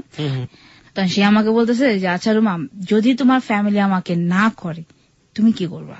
অনেকক্ষণ পর দেখেন, যদি আমার ফ্যামিলি আপনাকে না করে, আমার পক্ষে সম্ভব না বিয়ে করা, কারণ যেহেতু আমার বাবা নাই, আমার গার্জিয়ান, আমার ফ্যামিলি এখন যারা আছে তারাই, তাদের মতের বাহিরে আমি বিয়ে করবো না। তাই আছে? হ্যাঁ। তুমি সত্যি করবো? না। আমার ফ্যামিলি আপনাকে কি বলছে আমাকে একটু বলেন তো। তোমার ফ্যামিলি আমাকে না করে দিছে, তোমাকে বিয়ে দিবে না। ওহো। তা আমারও তখন মনটা একটু খারাপ হয়ে গেছে। স্বল্প সময়ে প্রচন্ড ক্লাইম্যাক্স। ও ধর্মস্থ, তুমি কি সত্যি আমাকে বিয়ে করবে? না, আমি তোমাকে বিয়ে করবো। দেখেন, আমি তো আমার ফ্যামিলি বাইরে কিছু করতে পারবো না। তো এই মুহূর্তে ও কি করলো, ও উঠে গিয়ে ও দৌড় দিয়ে একটা গাড়ি নিচে পড়ে যাবে। তো আল্লাহর রহমত, এখানে একটা সার্জন ছিল, ওই ভদ্রলোক তার শার্টের কলার খেয়ে ধরছে। এত শর্ট টাইমে এরকম এফেক্টেড হয়ে গিয়েছে আপনার প্রতি? সে দৌড় দিয়ে গাড়ির নিচে চলে গাড়ির নিচে পড়ে যাবে। ওই লোকটাকে তো ধরে বললো কি যে ভাই দেখেন, ফ্যামিলি ব্যাপারগুলো রাস্তায় না আনাটা ভালো, আপনার বাসায় গিয়ে আপনাদের প্রবলেমটা। খুব ভালো একটা কথা বলেছে সার্জেন্ট, এবং এই সার্জেন্টের সাথে আমিও একটু গলা মেলাতে চাই। অনেক সময় আমরা বিশেষ করে এই অনভিপ্রেত ঘটনাগুলো দেখে থাকি, বিশেষ করে বয়ফ্রেন্ড এবং গার্লফ্রেন্ড যারা আছেন এখানে শুনছেন, আমরা আপনাদেরকে একটু রিকোয়েস্ট করতে চাই, এটা আসলে শুধুমাত্র আপনাদেরকে না, এটা হয়ে থাকে ইভেন আমাদের ব্যক্তিগত জীবনেও। বিশেষ করে অনেক সময় দেখবেন যে রাস্তাঘাটে না আমরা এত বেশি সিন ক্রিয়েট করে ফেলি যে হাতাহাতির পর্যায়ে পর্যন্ত চলে যায়, এবং এগুলো চারপাশে লোকজন দেখে খুব বিব্রতকর অবস্থার মধ্যে পড়ে। তো আমার মনে হয় কি যে দুটো পদ্ধতি হতে পারে। একটা হচ্ছে রাগ যেটাতে হয় সে বিষয়টা রাস্তাঘাটে নিয়ে আলোচনা না করাটাই ভালো। আর একটা হতে পারে যদি আলোচনা করেন তাহলে মাথায় রাখা যে আপনারা এখন রাস্তার মধ্যে আছেন, পাবলিক প্লেসে আছেন, সুতরাং যাই করেন না কেন ওই সিন ক্রিয়েট লেভেলটাতে না যাওয়া, হুইচ ইজ রিয়েলি রিয়েলি হেটেবল, এবং এগুলো খুবই খারাপ লাগে, নিজেরাও কষ্ট পাবেন এবং পরবর্তীতে রাস্তাঘাটের মধ্যে কিন্তু ওই ছেলে মেয়ে থেকে শুরু করে এবারে সবাই থাকেন এবং খুবই অস্বস্তিকর। হ্যাঁ, আমি বেশ কয়েকটা এরকম দেখেছি, ঠাস ঠাস করে গালে জল লাগিয়ে দেয়। হ্যাঁ, দেখে আমি একদম গা হাত পা পুরো ঠান্ডা হয়ে গেছে। তো আমি মনে করি দেখেন রাস্তাঘাটে কোনো সিনকেট করে না, আমার খুব ভয় লাগতেছে। তখন তুমি আমাকে বিয়ে করবে কিনা সেটা বলো। তুমি ঠিক আছে, আপনি আমাকে একটা দিন সময় দেন। আচ্ছা, না একদিনও না, তুমি এখন কাজ অফিসে যাবা, আমি এখন বিয়ে করবো। আচ্ছা আচ্ছা আচ্ছা ঠিক আছে ভাই, আপনি আমাকে আজকে রাত সময়টা দেন, আমি আজকে রাতের মধ্যে আপনাকে আমি রেজাল্ট জানাই দেবো আমি কি করব। আমি বাসায় যাই, বাসায় গিয়ে আমার মা বোনের সঙ্গে আমি একটু কথা বলি, অনেক কষ্টে আমি ওকে কনফেস করি। বাসায় আসার পর আমি আমার মাকে বললাম যে মা, সবুজ ভাইকে কি বলছো তোমরা? তোমার মা বলছে দেখ তোর নানি রাজি না, মামা রাজি না, আমি তো এখানে কিছু করতে পারবো না। এর মা যেটা প্রথম থেকেই বাধা, এটা না হওয়াটাই ভালো। তো আমি বলছি মা একটা কথা বল, রাগ করে না কি। আমি দেখো আমার যদি কপালে সুখ থাকে তোমরা কেউ আটকে রাখতে পারবো না, আর যদি আমার কপালে দুঃখ থাকে তোমরা কিন্তু কেউ সুখ দিতে পারবো না, যেটা আল্লাহ না দেয় কপালে। কি ব্যাপার, কি তুই কথা বললি কেন? আমি মা আজকে উনি এই কাজটা করতে গেছে, গায়ের নিচে পড়তে গেছে, আমি কি করব? তো আমার বোনকে বলছে দেখ ভালো মন্দ নিয়ে মানুষের জীবন, আমি একটা কাজ করি যে কি করবো না আমাকে এটা বলে দাও। তো মা বলো যে দেখ ঠিক আছে তুই একটা কাজ কর, তুই যদি ভালো মনে ছেলে এটা ভালো তাহলে তুই বিয়েটা কর, কারণ তোর কপালে যা আছে তাই হবে, তোকে আমি আল্লাহর উপরে ছেড়ে দিচ্ছি। তো যাই হোক ও রাত 12টা বাজে আমাকে ফোন করছে। ফোন করার পরে আমি বললাম যে আমার মা বোন রাজি হয়েছে, আপনি বিয়ের যে কোনো একটা দিন ঠিক করেন। তো যে আমি কাল সকালে বিয়ে করবো। সকালে তো সম্ভব না, সকালে সম্ভব না, আপনি সন্ধ্যার সময়টা। এই ছেলেটা যে এত ক্রেজি হয়ে গেল, আমাদের জানার ইচ্ছা হচ্ছে যে কতদিনের সম্পর্ক এটা? মাত্র 2 সপ্তাহ থেকে 3 সপ্তাহ না? 1 সপ্তাহ। 1 সপ্তাহ? 1 সপ্তাহের মধ্যে ছেলেটা এত ক্রেজি হয়ে গেছে আপনার উপরে? 1 সপ্তাহ। This is happening. Okay, তারপর? যাই হোক, তো পরের দিন সকালে আমি অফিসে গেলাম। অফিসে গিয়ে আমার এমডি স্যারকে বললাম, আমি অফিস থেকে ছুটি নিয়ে চলে আসছি। ওকে আমি ফোন দিলাম যে আমি অফিস থেকে বের হচ্ছি, আপনি একটু মৌচাকে আসেন। জি। তো মৌচাকে আসলো। মৌচাকে আসার পরে আমরা ওর জন্য যে কেনাকাটা গুলো করার দরকার এগুলো আমি করে নিলাম, কিন্তু আমার জন্য আমি কোনো কেনাকাটা করি না। আমাকে আমার এক ভাবি ছিল, আমার খুব ভালো একটা ফ্রেন্ড আমার ভাবিটা, তো উনি আমার জন্য একটা বিয়ে শাড়ি কিনলো। জি।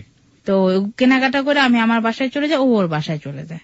আমাদের কথা সন্ধ্যায় আমরা একসাথে হব আমাদের বাড়ি থেকে। ওই সন্ধ্যায় বিয়েটাকে আপনারা ঠিক করে ফেলছেন? হ্যাঁ, ওদিন সন্ধ্যায় বিয়ে করছেন। হ্যাঁ, আপনার ফ্যামিলি সবাই জানে কেনাকাটাও চলছে? সবুজের ফ্যামিলি কি জানে? তখন ও বলছে যে ও ফ্যামিলিতে বলছে, ওই মুহূর্তে ও আপনাকে বলেছে যে হ্যাঁ ওর ফ্যামিলিতেও বলা হয়েছে। হ্যাঁ, এটা বলছে। তো যাই হোক, সন্ধ্যায় আমরা বিয়ে করলাম মহাখালী কাজ অফিসে গিয়ে। আমার এক নানু ছিল, আমার বোন ছিল, আমরা 4 জন যাই এখানে। আমার 2টা আঙ্কেল ছিল, 6 জন ছিলাম। ওখানে আমাদের বিয়েটা হয়। সবুজের পক্ষ থেকে কে ছিল? ওর পক্ষ থেকেও কাউকে নেয় নাই। আপনারা জিজ্ঞেস করেননি? হ্যাঁ, আমার বোন জিজ্ঞেস করছে তোমার এখান থেকে কেউ আসে না কেন?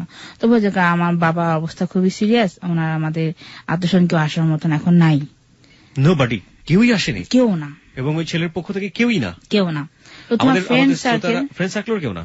ফ্রেন্ড সার্কেল কেউ না, মানে ও শুধু একা এসছে? ও একা আসছে। আমি একটু থামাচ্ছি আপনাকে। আপনারা এক ধরনের এসেন্স পেয়ে গিয়েছেন যে গল্পের মোড়টা আসলে কোন দিকে যাবে। তারপর আমি বলবো যে জীবনের গল্পে আজ করাটা খুবই মুশকিল, যে আসলে জীবনের গল্প কোন বাঁকে গিয়ে কোথায় থামে। আপনারা ওই ফ্যামিলি সম্পর্কে খোঁজ খবর নিয়েছিলেন ওই মুহূর্তে? ফ্যামিলিতে কারা থাকে বা কি করে? আমার যখন আমাদের সঙ্গে ফ্যামিলি বিয়ের কথা ফ্যামিলিতে বলে, তখন আর কি আমার ফ্যামিলিতে খোঁজ নিয়েছে। ওর মামা, ওর ভাই, এরা সবাই মিরপুরে থাকে। মিরপুর 14 নম্বর আমার ভাসুর থাকেন, 10 নম্বর আমার শ্বশুর থাকেন, মামা শ্বশুর। এই খোঁজ খবর করে নিয়ে আছে। আমার ভাসুর ও যে অফিসে জব করতো আমাদের বাড়ির পাশে, ওই অফিসেই জব করেন। আর ও যে ডিপার্টমেন্টে জব করতো, ডিপার্টমেন্টের চিফ ছিলেন আমার ভাসুর। আচ্ছা আচ্ছা আচ্ছা। তো যাই হোক, আমাদের বিয়েটা হয় সন্ধ্যায়। তো বিয়ে হয়ে যখন আমরা কাজ অফিস থেকে বের হয়ে যাই, তখন আমাকে বলতেছে রুমা তুমি আপাদের সঙ্গে বাসায় চলে যাও, আমি বাসায় যাব না। আচ্ছা, কোথায় যাবেন? কারণ মিরপুর যাবো আমার ভাইয়ের বাসায়। আমার 2টা ভাস্তি আছে, তো ওরা আমাকে না দেখলে খুব কান্নাকাটি করে। আচ্ছা। আমি আবার আমার নানুকে বললাম, জাপা এই ব্যাপার, উনি তো বাসায় যাবে না। তো আমার নানু যে এটা কি কথা, আজকে বিয়ে করলো, আজকে সে চলে যাবে বাসায়। আপনারা আপনাদের বাসায় নিয়ে আসতে চাচ্ছিলেন? হ্যাঁ, আমাদের বাসায়, কারণ ওর মধ্যে আমি তো কোনো বাসা নেই, বা ও থাকে একটা মেসে থাকে।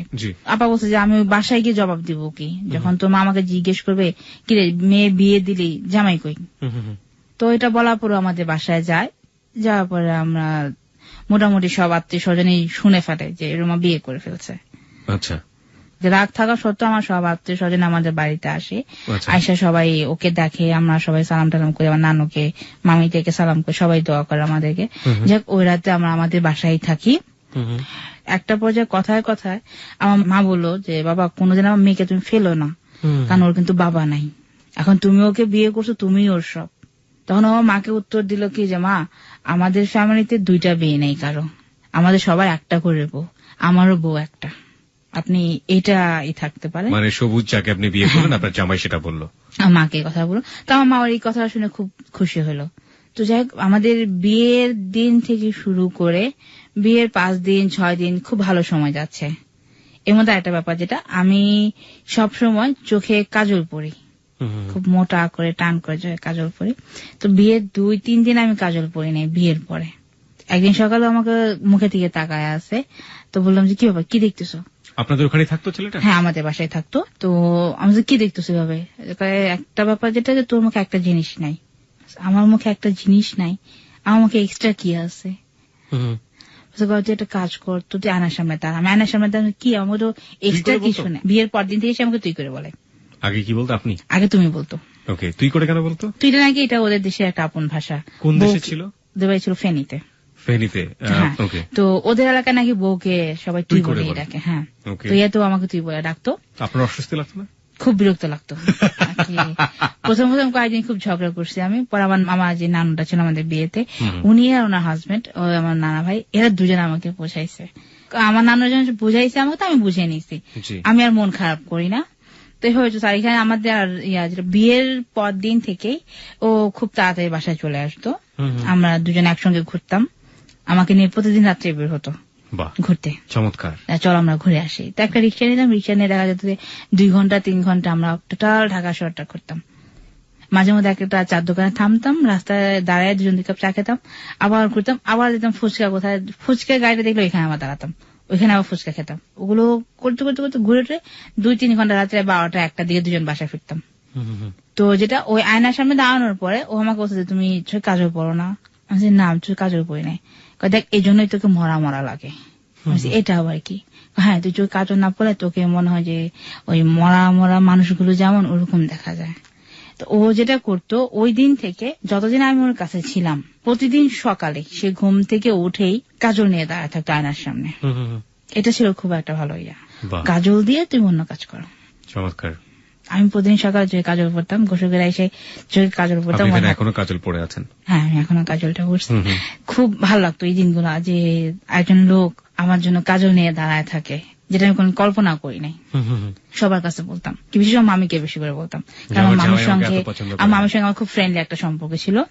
তো মামি বলতো, আহারে তোর এই কপাল, এই কপালটা আমাদের নাই। খুব ই করতো আমার সঙ্গে। তো যাক, আমাদের বিয়ের 7ম দিনের কথা এটা। একদিন রাত 12টার দিকে একটা ফোন আসছে। প্রতিদিন রাতে ফোনটা আসতো। ওই ফোনটা যখন আসতো, ফোনটা নিয়ে বাইরে চলে যাইতো এবং কথা শেষ করে নাম্বারটা ডিলিট করে আসে। আমি অতটা মাথায় নিই নাই কখনোই। তো ওদিন রাতে কয়েকবার এই ফোনটা বাজতেছে, আবার অফ হয়ে যাচ্ছে, আবার বাজতে, 4-5 বার মাথায় আমি গিয়ে ফোনটা রিসিভ করি, সালাম দেই। সালাম দেওয়া একটা মেয়ে কথা। তো উনি আপু কে? আমাকে মেয়েটা বলছে যে তুমি কে, এত রাতে ফোনটা ধরছো? সুখের লাগিয়া এ ঘর বাঁধিনু অনলে পুড়িয়া গেল। শুরু হলো সাসপেন্স, দেখা যাক সামনে কোন দিকে যাই আমরা। আমি তো পুরা কি আমি কে মানে আপনি কে? আমার কথা, তুমি আমাকে আগে এটা তুমি কি, আর এত রাতে এই ঘরে তুমি কেন? তাহলে এত রাতে একটা ছেলে ঘরে কে থাকতে পারে?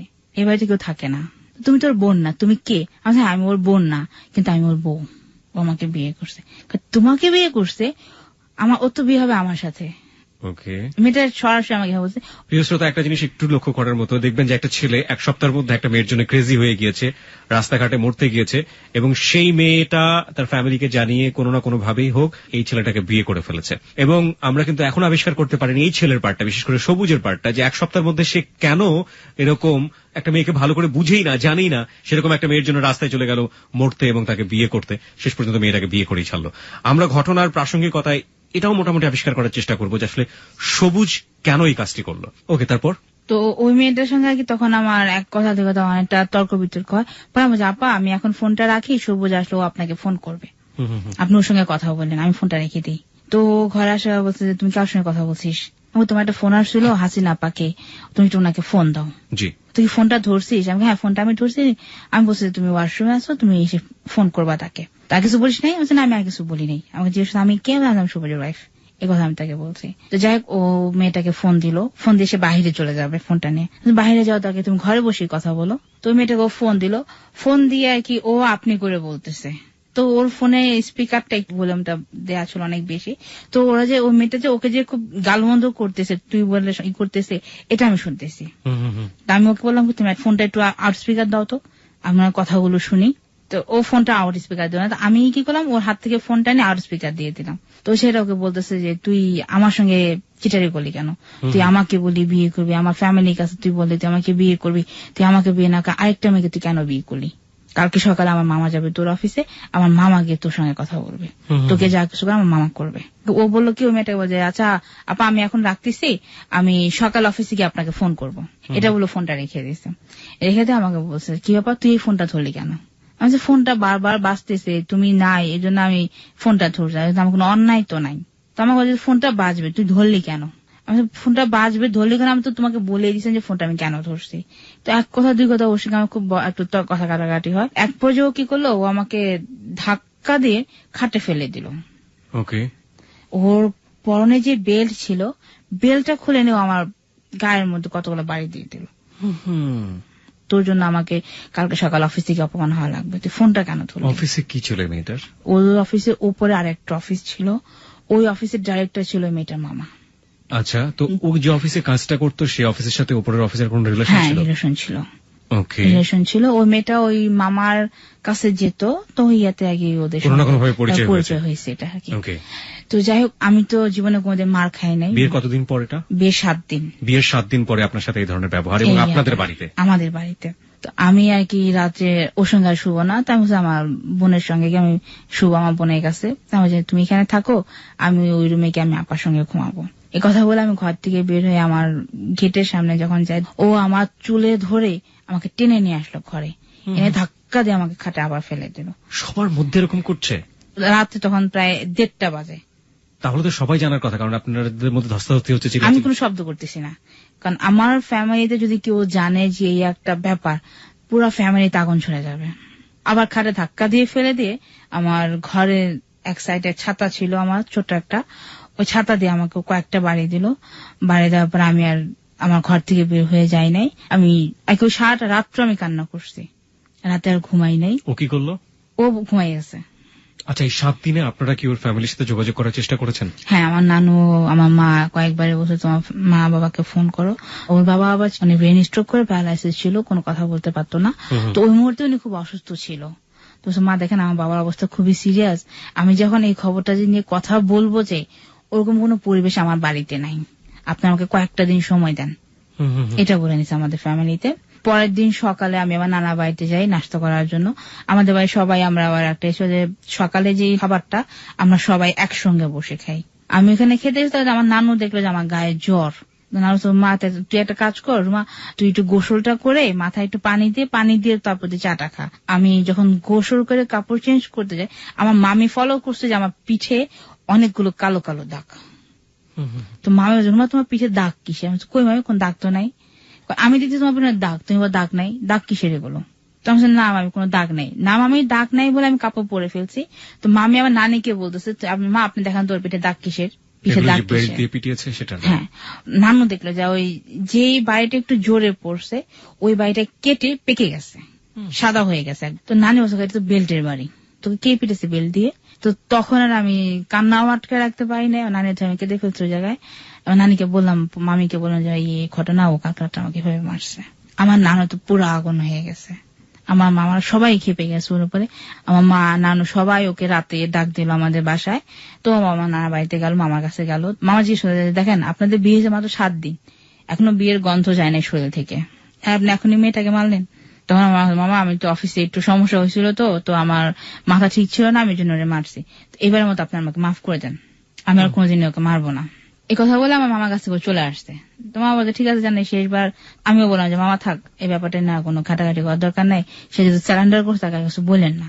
আমি আমার মতো আমার বাসায় চলে আসলাম আমাদের ঘরে।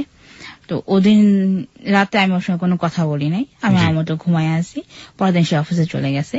তো আরেকটা যেটা, আমাদের বাড়িতে বিয়ের পর আর কি আমাদের যে আত্মীয় স্বজন, নতুন জামাই, সবার বাড়িতে সবাই দাওয়াত দেয়, ও কোনো দাওয়াতে অ্যাটেন্ড করে না।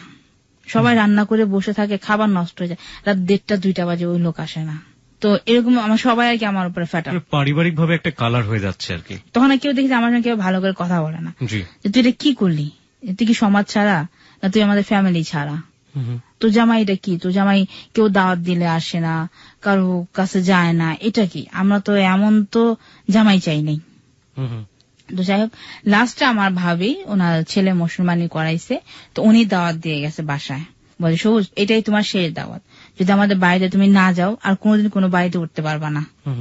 তো এটা বলে ভাবি চলে গেছে। তো ভাবি যাওয়ার পর বিকেলে আমি বললাম কি, দেখো আজকে যদি দাওয়াতটা না যাই এটা কিন্তু খুব খারাপ দেখা যাবে।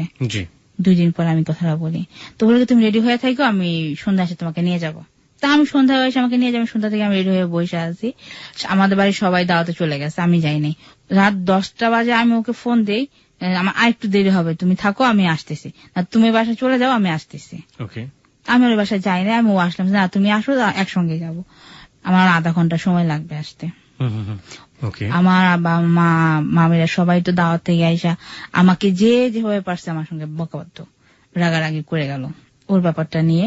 তো যাক রাত 8টা বাজে ও বাসায় আসছে, বাসায় আসা তুমি যে বললা আমাকে রেডি হয়ে থাকার জন্য, আমি 5টা থেকে রেডি হয়ে আসা, এখন বাজে রাত 2টা, তুমি এখন বাসায় আসছো, এটা কি হয়?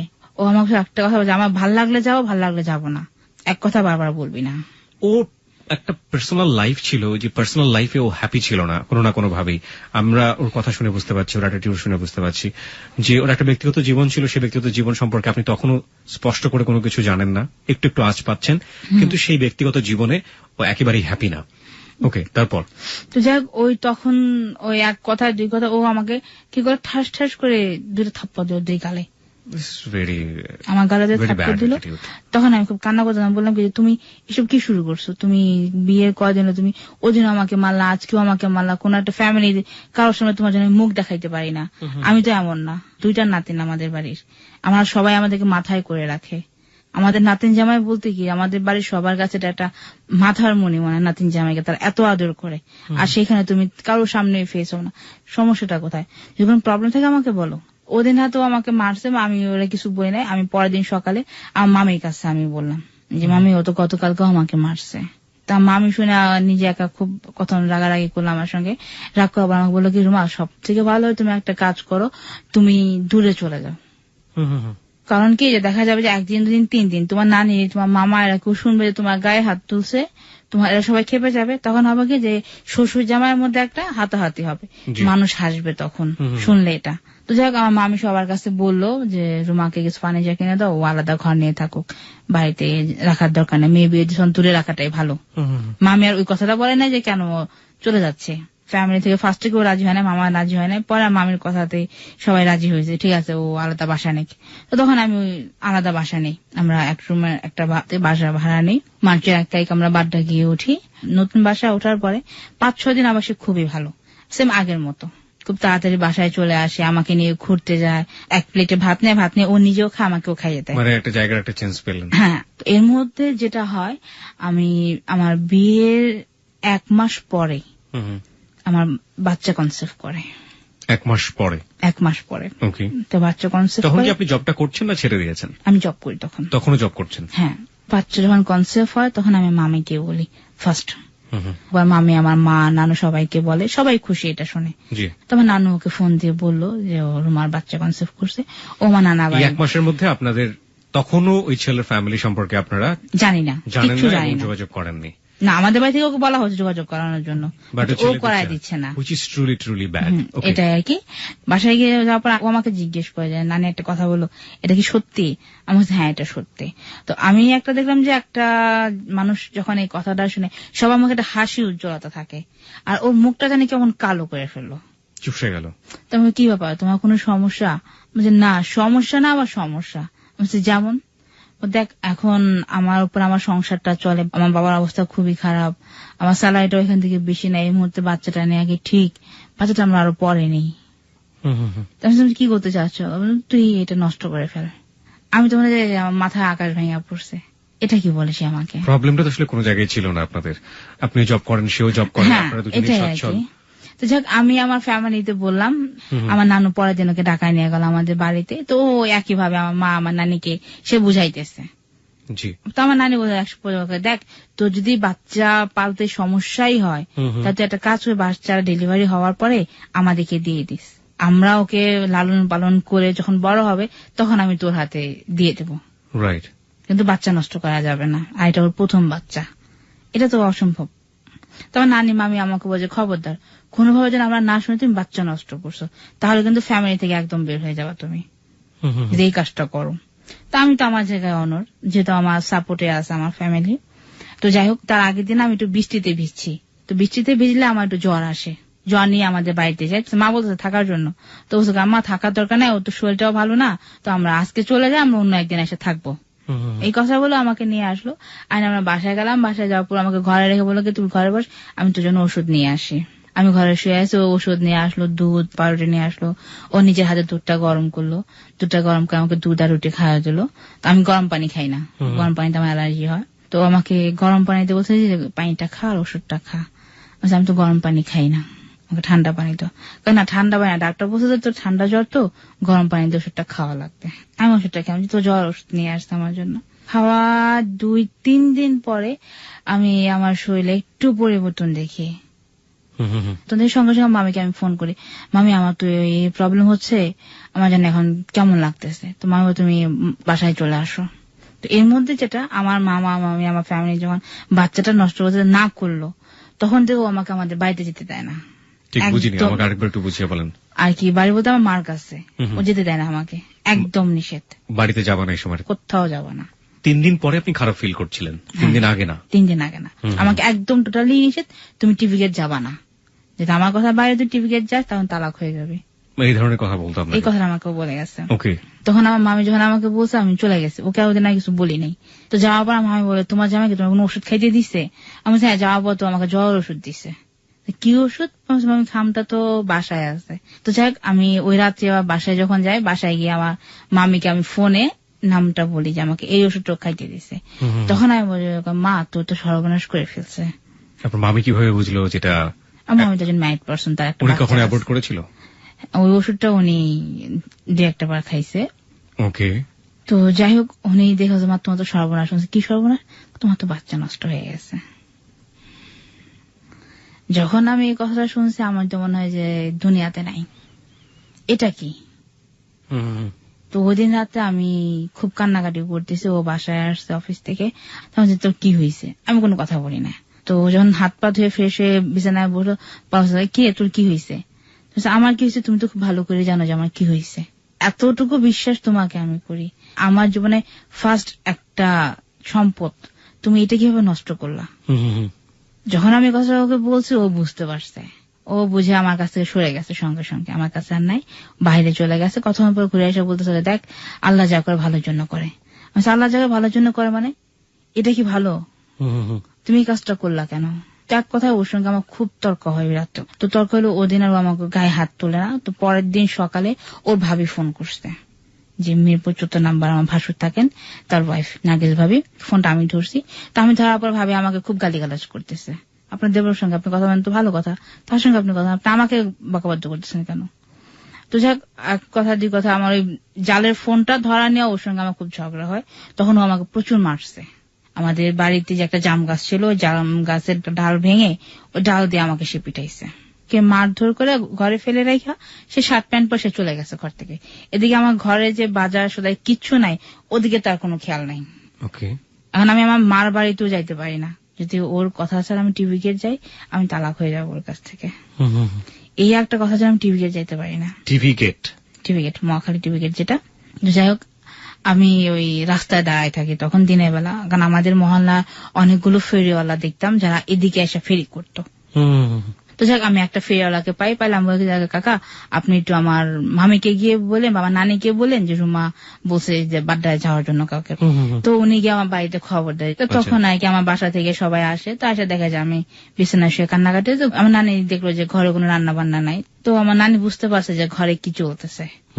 তো যখন বাচ্চাটা নষ্ট হবে তখন আমার নানি খেলে আমাকে একটা কথাই বললো, এই জন্য না করছিলাম এই ছেলেকে বিয়ে করার জন্য, তোমার নিজের সর্বনাশ নিজেরাই কাঁদছো, এখানে আমাদের কিচ্ছু করার নেই, আমাদের কারো হাত নাই।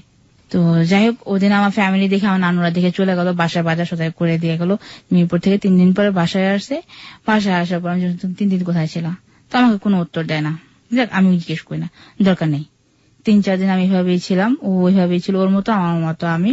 একদিন হঠাৎ করে আমার দেবর, আমি একটু ছোট যেটা রিপন ভাই, উনি বাহিরে থাকেন, উনি ফোন করছে।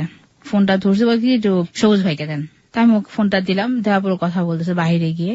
তখন আমি শুনতেছি আর কি, যেটা ওকে যেটা বলা হয়েছে যে আপনি কি বউ ছাড়বেন না কিছু করবেন, আমরা অন্য কিছু চিন্তা করব।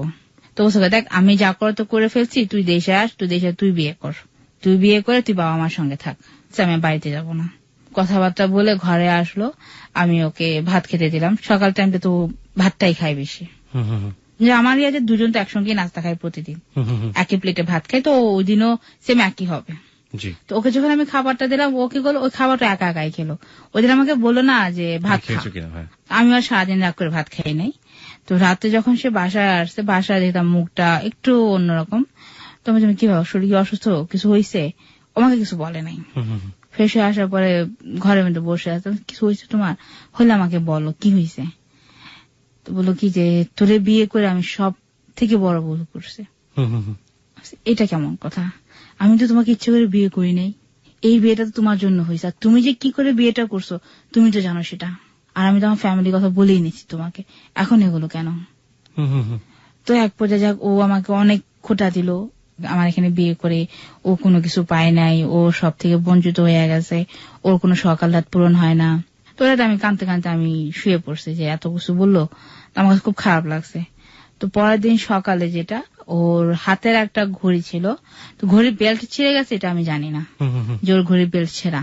তো অফিসে যাওয়ার সময় বলতেছে যে এমনই একটা ফকিন্নিকে বিয়ে করলাম যে আজ পর্যন্ত আমাকে একটা ঘড়ি কিনে দিতে পারলো না, এভাবে বলতেছে। আমার কাছে খুব খারাপ লাগছে। তুমি তো আমাকে কোনোদিন বলো না যে তোমার ঘড়ির বেল্ট ছিঁড়ে গেছে বা তোমার একটা ঘড়ি লাগবে, আমাকে বললে তো আমি দিতে পারি, আমার ফ্যামিলিও তো লাগে না, আমি দিতে পারি তোমাকে। তো যাই হোক, ওই দিন আরো আমার সঙ্গে কি কথা বাড়াবাড়ি করে ও একা একাই চলে গেল। যাওয়ার সময় আমাকে বলো না যে আমি চলে যাচ্ছি, ওনারা দিন আমাকে বলে যায়। আমি আমার মাকে ফোন দিলাম, মামাকে ফোন দিয়ে বললাম যে একটা ঘড়ি কিনে তোমরা নিয়ে আসো, ওর হাতে ঘড়িটা ছিঁড়ে গেছে।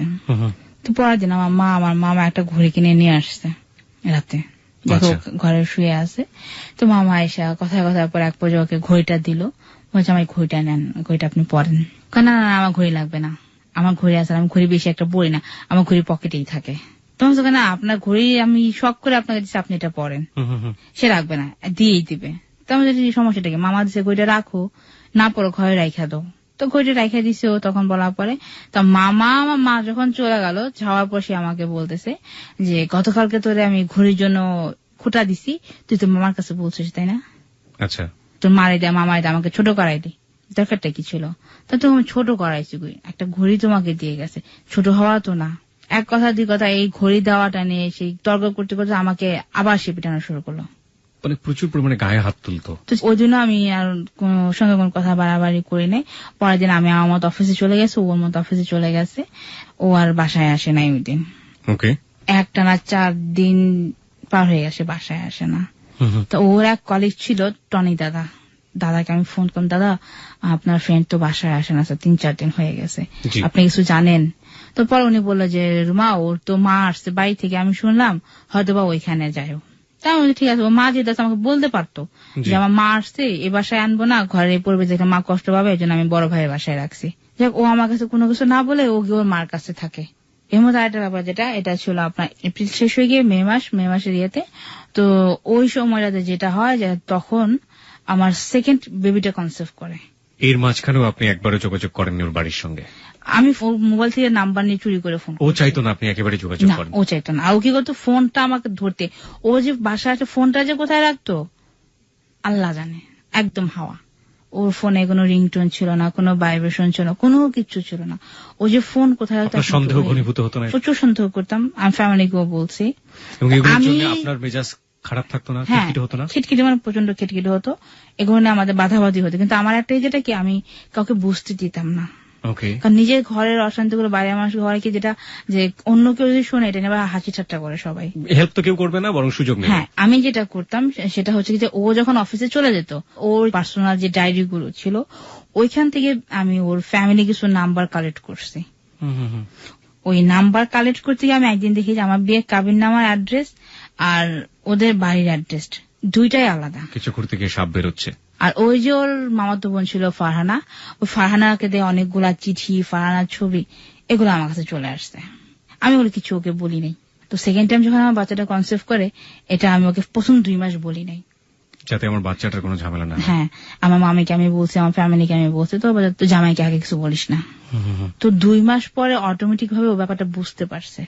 তো একদিন ও হুট করে অফিসে গেছে, অফিসে গিয়ে কি মনে করে জানি 2 ঘন্টা পরে বাসায় চলে আসছে। তুমি অফিসে যাও না? কারণ শরীরটা ভালো লাগতেছে, তোকে দেখতে ইচ্ছে করতেছিল, ওই জন্য চলছিলাম। কি বাবা, এটা কি শুনলাম? তখন আমি যখন ঘরে যাই তখন ও আমাকে ওর পাশে বসায় একটা কথা জিজ্ঞেস করে, আর সত্যি একটা কথা বলবি? আমি বলছি কি? তুই কি আবার বাচ্চা কনসেপ্ট করছে? খুব আস্তে বলবে না তো। আমি একটা গল্প শুনেছিলাম এরকম, যে বাঘিনী যখন প্রসব করার পরে বাঘের কাছ থেকে বাচ্চাগুলোকে দূরে রাখে, কারণ ক্ষুধা পেলে বাঘ যদি খাবার না পায় তাহলে অনেক সময় নাকি বাচ্চা খেয়ে ফেলে। এরকম একটা গল্প আমি শুনেছিলাম। মানুষ কতটা অসহায় হলে এরকম কাজ করতে পারে, নিজের সন্তানের খবর সে যে সন্তান নিয়ে আসলো দুনিয়াতে তাকে দিচ্ছে না। চিন্তা করে দেখুন, situation is too tough, but ও বলে যাচ্ছে খুব সহজ সরল ভাবে। তারপর 2 বার আমি ওকে না করছি, 3 বারের মাথায় আমাকে বলতেছে কি যে তোর যদি পেটে বাচ্চা থাকে তো সে বাচ্চার কসম, তুই মিথ্যা কথা বল, তুমি তো মরা বাচ্চা হবে। তখন আমি বলছি হ্যাঁ আমার বাচ্চা কনসেপ্ট করছে। অনেকক্ষণ চুপচাপ ছিল, ছোড়াটা শ্বাস নিল, রুমা আমি কি এতটাই খারাপ যে তুই বাচ্চা কনসেপ্ট করছে, খবরটা আমাকে দিলি না? আমি তোমাকে জানাই নাই তো, তুমি কি করছো তুমি জানো সেটা? তখন সঙ্গে সঙ্গে ও আমার জালকে ফোন দিছে, যে ভাবি সুখবর আছে। কি সুখবর? ভাবি আপনি তো আবার চিঠি হইতেছেন। তো আমার জাল উনি শুনে আর কি না খুশির মধ্যে বললো ভালো তো না। ওই দিন থেকে আর আমাকে সে কোনো কাজ করতে দেয় না ঘরের, এভরিথিং সবকিছু ও করে। 3 বেলা ও ভাত মুখে তুলে দেয়, 3 বেলা আমি ভাত খাই। অন্যরকম একটা আমাদের তখন আর কি। আমি এতটুকু বুঝতে পারছি না ও এবার কোন করতে চাচ্ছে না, বিশ্বস্ততা তৈরি হয়েছে এরকমই আর কি। তো 2-3 দিন পরেও আমার শ্বশুর বাড়িতে গেল, শ্বশুর বাড়িতে যাওয়ার পরে এখান থেকে ফিরে আসলো। এর মধ্যে যেটা হয়েছে, আমার শাশুড়ি যেটা বললাম যে মাঝখানে যেটা বললাম ওটা আগে বলে ফেলছিলাম, 3-4 দিন বাসায় আসলে আবার টর্নেডা থেকে ফোনে, দাদা ও তো বাসায় আসে না, আপনি একটু খোঁজ নিয়ে দেখবেন। দাদা বলে যে ওর মা আসছে শুনলাম, হয়তো বা ওই জন্য ওইখানে আসছে। তো আমি বললাম যে মা আসে আমাকে বললেই পারতো। আমার শাশুড়ি তখনই সেই করছে, আসার সময় ওই গ্রাম দেশে যে বনাজি ওষুধ দেয়, মানে এক ধরনের বনাজি ওষুধ, কবিরাজি বনজ ঔষধ যেটাকে বলে, গ্রামে দেয় বাচ্চা নষ্ট করার জন্য। ওই ওষুধটা সে সঙ্গে করে নিয়ে আসছে, একটা পত্রিকাতে পেঁচানো 8-10টা। প্রথম আপনার শাশুড়ির সাথে আপনার দেখা হচ্ছে? না। তাহলে এর আগে হয়েছে? তার আগেও হয়নি। আমার শাশুড়ি হচ্ছে আমার ভাসুরের বাসায়, আমাদের বাসায় না। মানে শাশুড়িকে আপনার সঙ্গে দেখা করার জন্য আসছে নাকি তাকে খবর দেওয়া হয়েছে আপনার সঙ্গে আসার জন্য? না, আমার সঙ্গে খবর সে আসছে ওই বাচ্চা নষ্ট করার ওষুধটা নিয়ে। শাশুড়িকে জেনেছে যে তার ছেলে বিয়ে করেছে? হ্যাঁ, সে জানছে এটা, কারণ আমাদের বাড়ির পাশে ওর 2টা অফিস কলিগ থাকতো, ওরা ওর বড় ভাইকে বলছে ভাইয়া সমস্ত বিয়ে করে আমাদের এখানে থাকে। আর আমি যে বললাম যে ওর কিছু কিছু নাম্বার আমি কালেক্ট করছি, তো কালেক্ট করে আমি নাম্বার গুলোতে আমি কথা বলতাম পরিচয় দিয়ে। তো এখান থেকে আমার মামা শ্বশুর ছিলেন একজন। আপনার শাশুড়িকে আপনার জামাই এক ধরনের ম্যানেজ করেছে এবং তার মাধ্যমে কাজগুলো করাচ্ছে, তাই তো? এটা আর কি। তো যাই হোক, 3 দিন পর যখন ওই বাসা থেকে চলে আসে, বাজার নিয়ে আসছে অনেকগুলো হাতে করে। তো আনার পর আমি সবগুলো একটা একটা করে নামিয়ে দিচ্ছি ব্যাগ থেকে। তো দেখলাম যে একটা ব্যাগ পোটলার মতো বাঁধা, পত্রিকার মধ্যে পেঁচানো। তার মধ্যে এটার মধ্যে কি কয় এটা একটা ওষুধ। আমি এটা কিসের ওষুধ? কয় ওষুধটা এখন তোকে খেতে হবে। কেন? কয় যে এটা বাচ্চা পেটে আসলে গ্রাম দেশে বউদেরকে খাওয়ায় আমাদের এদিকে, যাতে বাচ্চা ভালো থাকে। হ্যাঁ, এটা হলে কোনো অসুখ বিসুখ হয় না, ভালো থাকে বাচ্চাটা। তাই নাকি? হ্যাঁ, এটা তোকে খেতে হবে। কিভাবে খেতে হবে? সকালে একটা রাত্রে একটা, 5 দিন। ওদিন রাত সে নিজের হাতে রান্না করছে। কোন মাছ প্রথমে আপনার মধ্যে একটা বিলিফ তৈরি করেছে সে। রান্না করে একই প্লেটে ভাত নিচ্ছে, ও নিজে খাচ্ছে, আমাকে খাওয়া দিচ্ছে। তো খাওয়ার শেষে যেটা হচ্ছে, ও আমাকে বলতেছে যে ওষুধটা খা। তো যখন বলছে ওষুধটা খাতে, আমার ভেতরে একটা ভয় ঢুকে গেছে, আবার ওষুধ খাবো।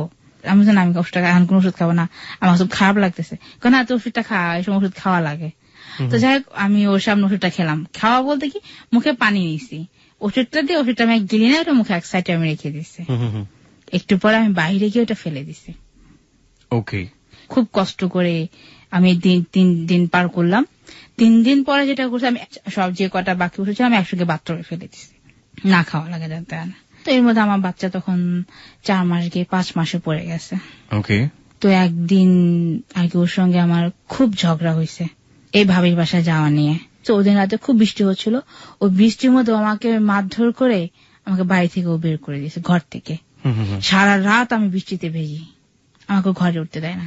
যখন ফজরের আজান দেয় তখন আমার মার বাসায় আমি গেলাম। আমার মার বাসায় আমি যাই, মা তো দেখে যে আমার পুরো গা ভেজা, এই অবস্থা। আমি বাসায় আসছি, তো সঙ্গে সঙ্গে ওখানে মা কাপড় চোপড় চেঞ্জ করে কি হিসেবে মা এই ব্যাপার এই ওষুধটা না খাওয়া নিয়ে। তো যাই হোক, ওই দিন যখন আমি বাসায় চলে আসতাম, আমাদের বাড়িওয়ালা ছেলে বউটা ছিল আবার আমাকে খুবই আদর করতো। বাড়িওয়ালা ছেলে বউ, আমাদের আন্টিটা খুবই আদর করতো। তো ভাবি আমাকে বলতো, রুমা তুমি একটা কাজ করো, সেটা হচ্ছে তুমি একটু তোমার